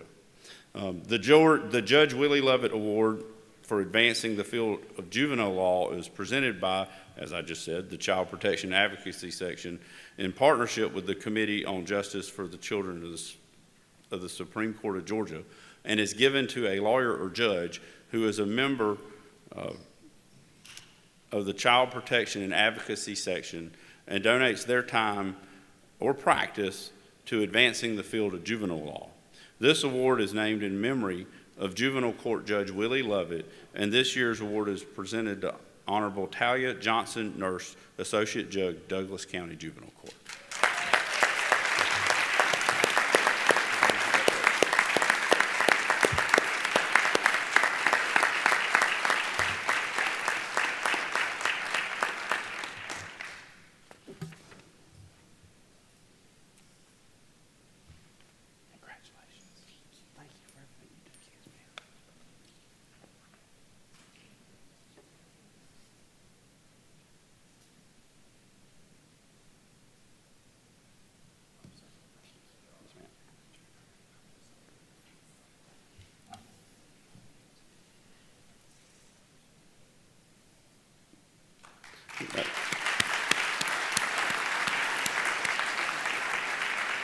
All right, Justice Bethel and I will now present the Chief Justice P. Harris Hines Award for Outstanding Advocacy for Children in Dependency Program proceedings.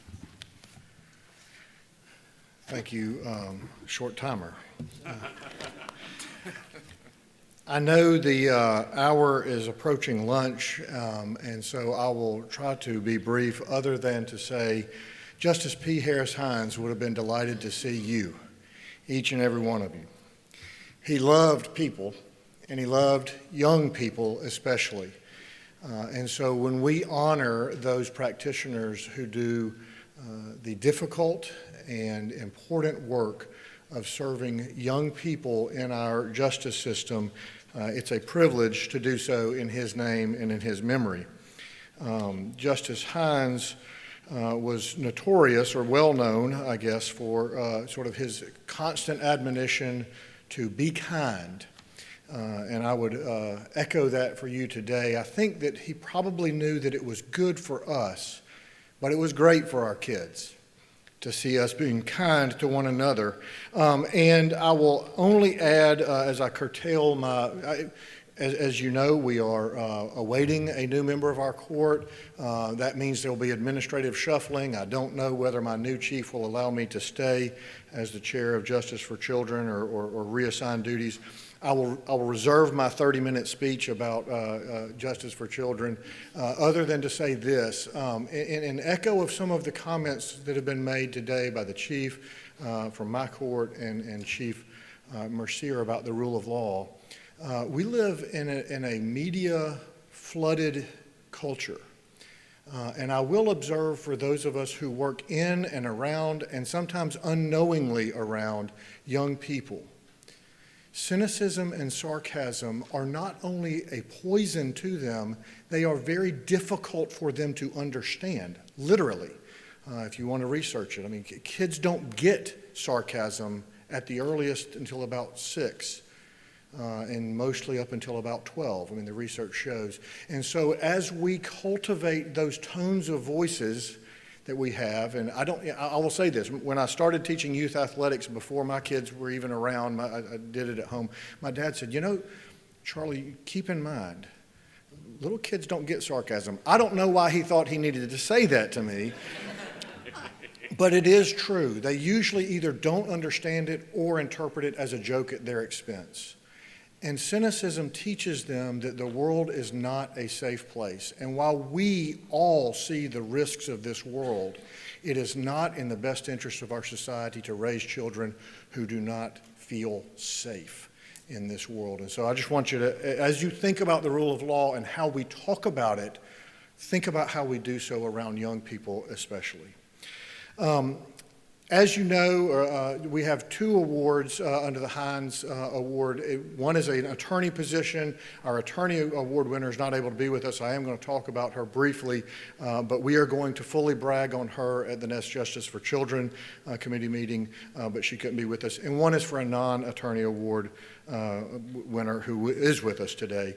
I will ask Michelle Vereen to make her way up because she is going to receive the award on behalf of Ashley Stinson, who is a child attorney in the Gwinnett County Juvenile Court. Ashley was nominated by Judge Donald Lee. I will not give you the full spiel on Ashley other than to say we really appreciate her service, and we look forward to her being with us so I can fully brag on her in that sense. So help me in congratulating Michelle on behalf of Ashley.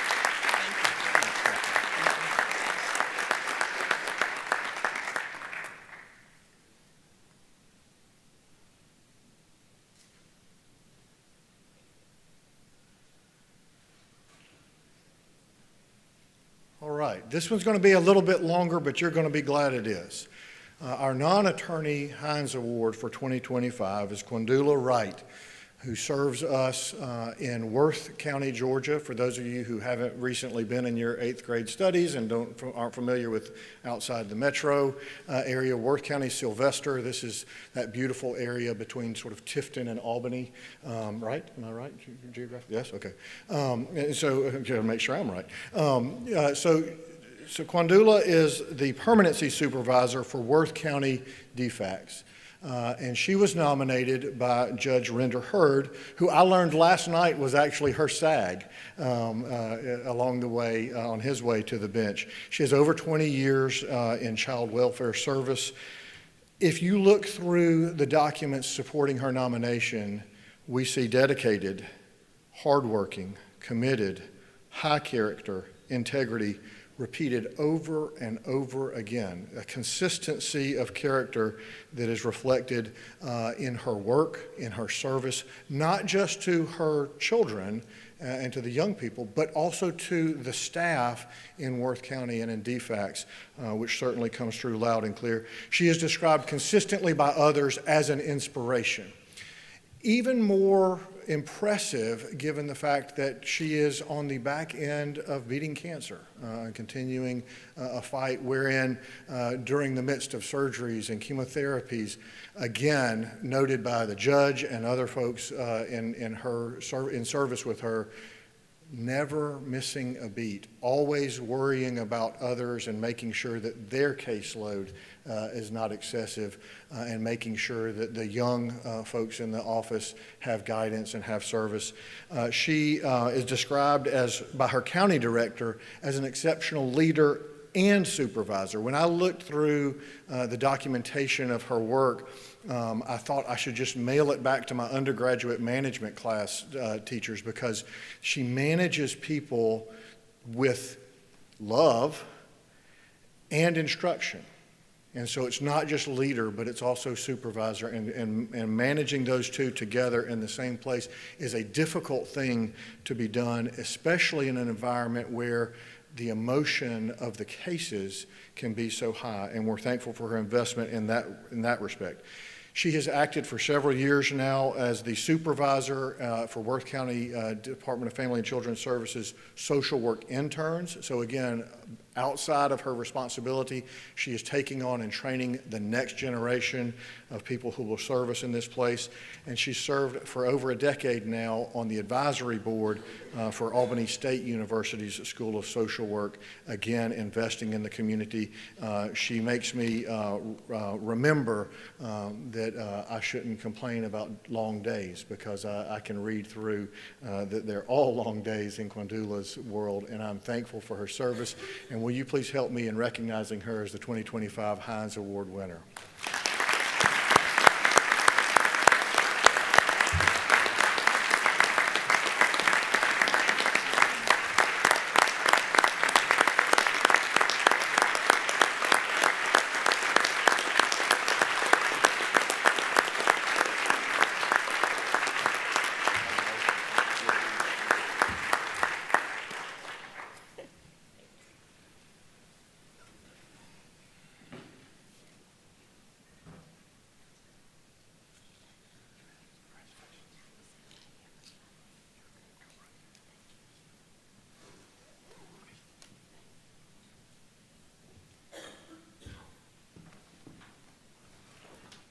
Congratulations. All right, our next award is the Chief Justice Thomas O. Marshall Professionalism Award. This award is sponsored by the Bench and Bar Committee of the State Bar of Georgia and selected by all living past bar presidents, honors one lawyer and one judge who have and continue to demonstrate the highest professional conduct and paramount reputation for professionalism. The recipients of the 24th Annual Chief Justice Thomas O. Marshall Awards are, in the judge category, former Chief Justice Hugh P. Thompson, retired, Supreme Court of Georgia from Milledgeville.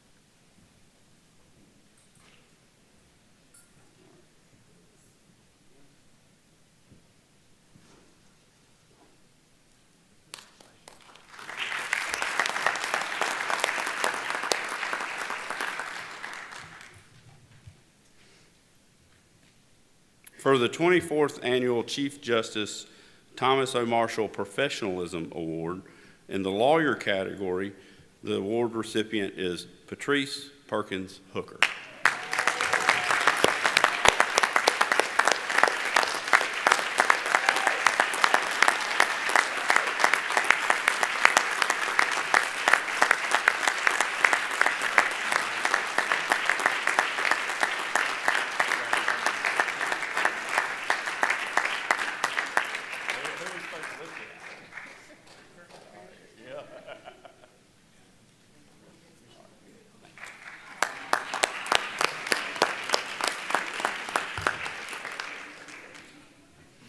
Congratulations to both of you. I got to argue a pro bono case in front of Justice Thompson where he professionally looked at me and said, "Counselor, what about that waiver argument? Doesn't it pretty well kill your case?" A more concise answer would have been yes. And Patrice and I sat on the back row together for my last meeting before I had to come sit on the podium up here. And I got another year up here, but Patrice, I look forward to joining you in the back row again. I'd like to ask Susan Coppage, Executive Director of the Georgia Legal Services Program, to come up for a special presentation. This year, the State Bar of Georgia raised $488,608 during the 2024 Justice for All campaign for the Georgia Legal Services Program. Give everybody a round of applause for that. I will present Susan with this check as a symbol of our dedication to supporting the work of GLSP.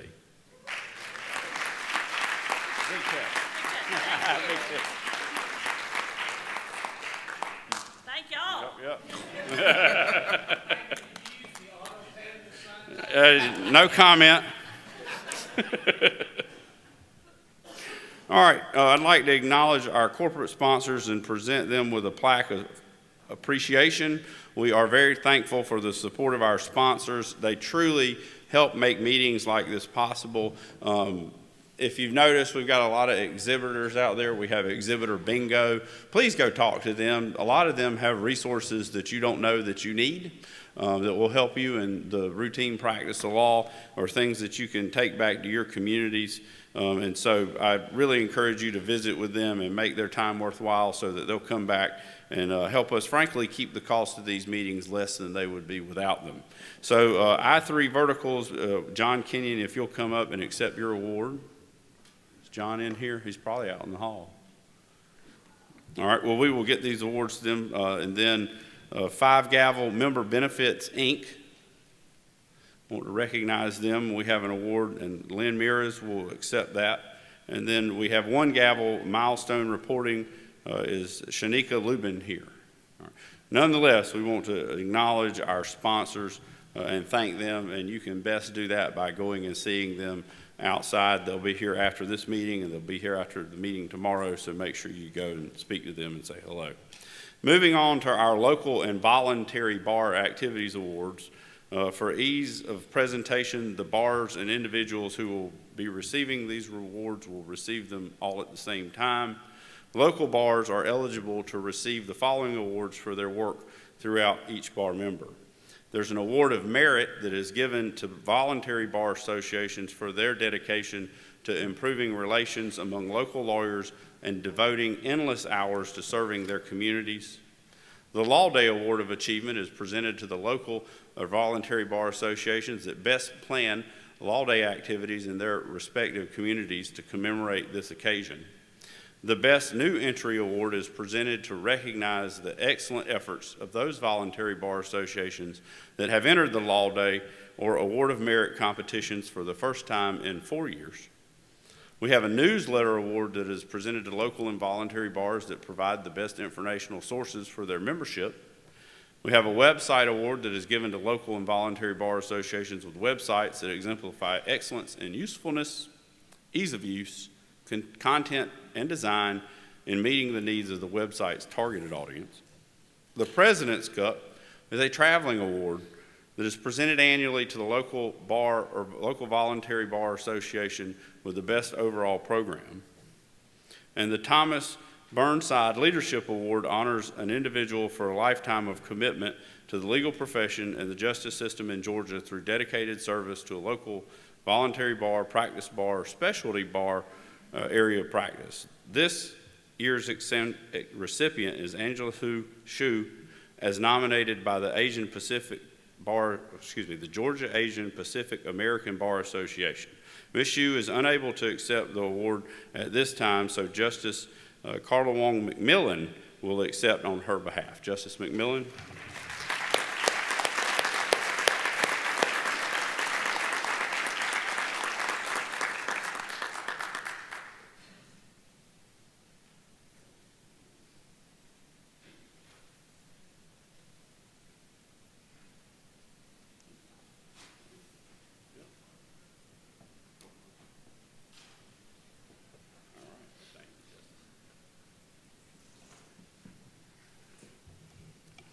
I will present the remaining local and voluntary bar activities awards in alphabetical order. The recipient of the Law Day Award for 501 members or more is the Cobb County Bar Association. Amanda Reeling will be, thank you for your standing applause, Bert.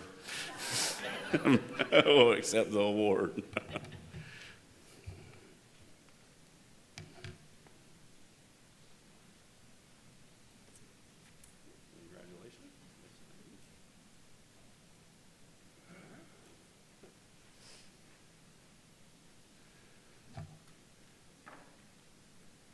The recipient for the 50 to 100 members award of merit and best new entry award is the Georgia Alliance of African American Attorneys, and it will be accepted by Daniel Brown, who will be receiving 2 awards.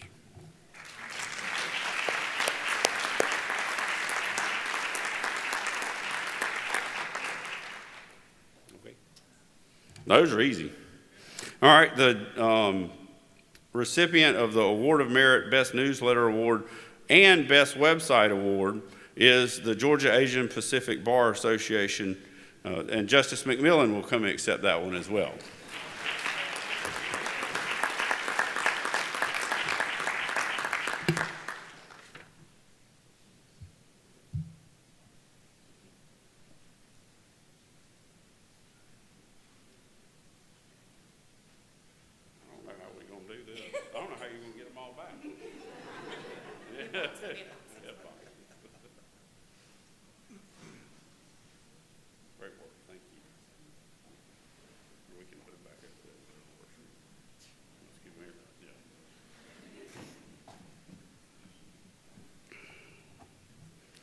The recipient of the Award of Merit, Best Newsletter Award, Best Website Award, and the President's Cup, 4 awards, if you're keeping score, is the Georgia Association of Black Women's Attorneys. And Honorable Jana Edmondson Cooper, the immediate past president, will be, there you are, will accept it.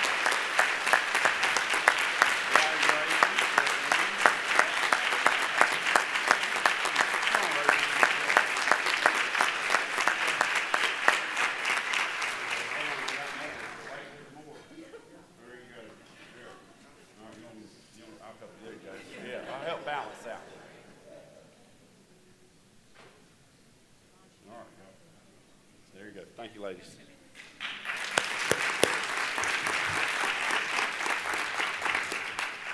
All right, the recipient of the Law Day Award is the Gwinnett County Bar Association. And Laura Walsh will be.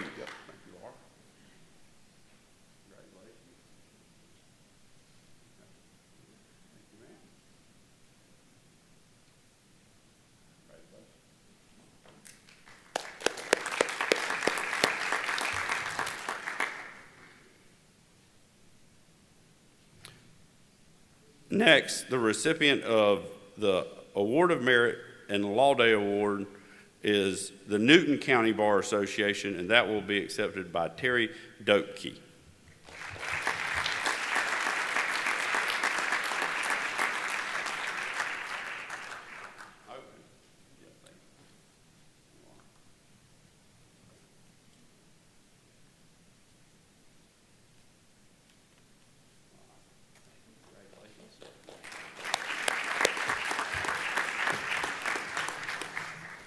All right, congratulations to all our local and voluntary bars for your work over the last year. It is truly appreciated.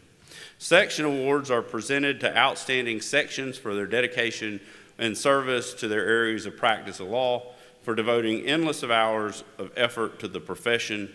This year's Section of the Year award winner is the Alternative Dispute Resolution section. And that will be accepted by Sean Moman.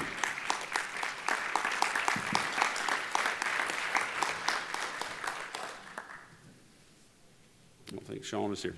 All right, the section Award of Achievement goes to the Elder Law section, and that'll be accepted by Paul Hamilton.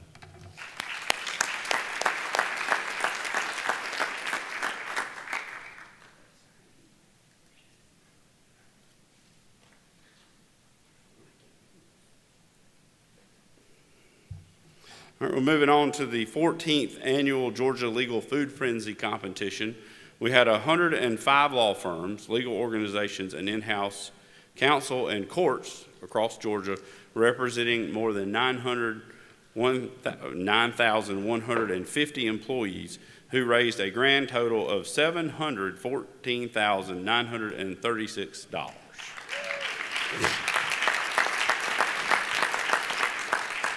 That is the equivalent of more than 2.86 million meals for our neighbors experiencing food insecurity. The awards will be presented at the June 24th at the Bar Center, but we would like to take a moment to recognize this year's winners. The Attorney General's Cup goes to Hibachi Law.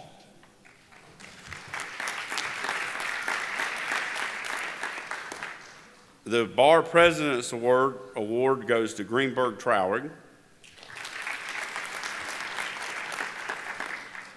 In both categories for large firm, which is total points and points per person, Baker Hostetler is the winner there.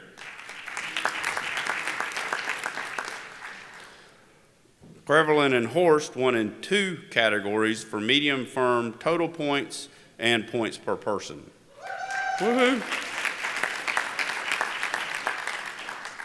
In small firm, winning in both total points and points per person is the Durham Bray Law Firm.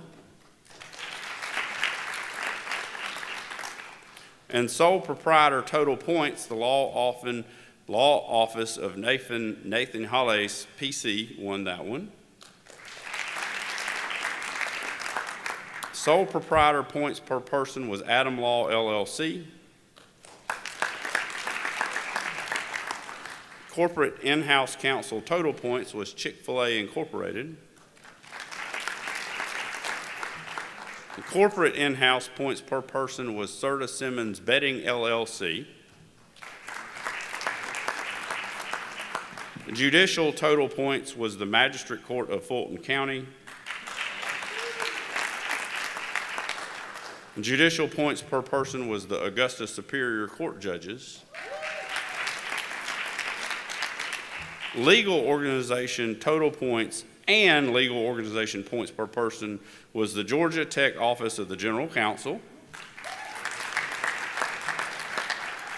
And for law school, my alma mater, Mercer University, Walter F. George School of Law remains supreme.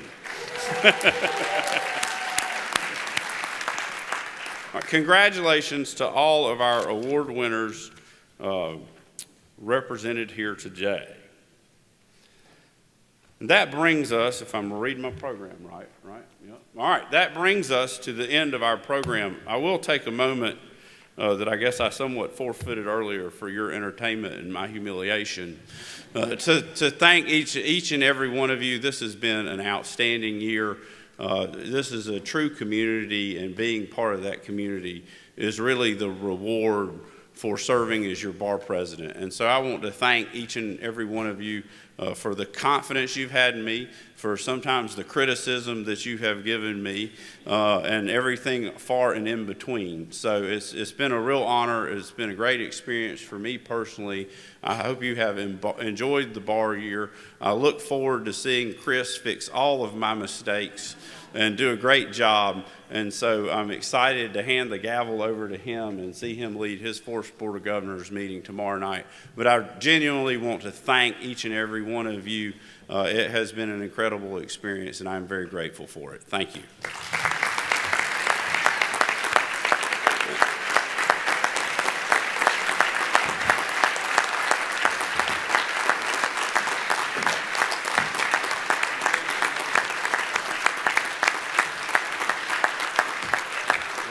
And with that, we're adjourned. I'm out.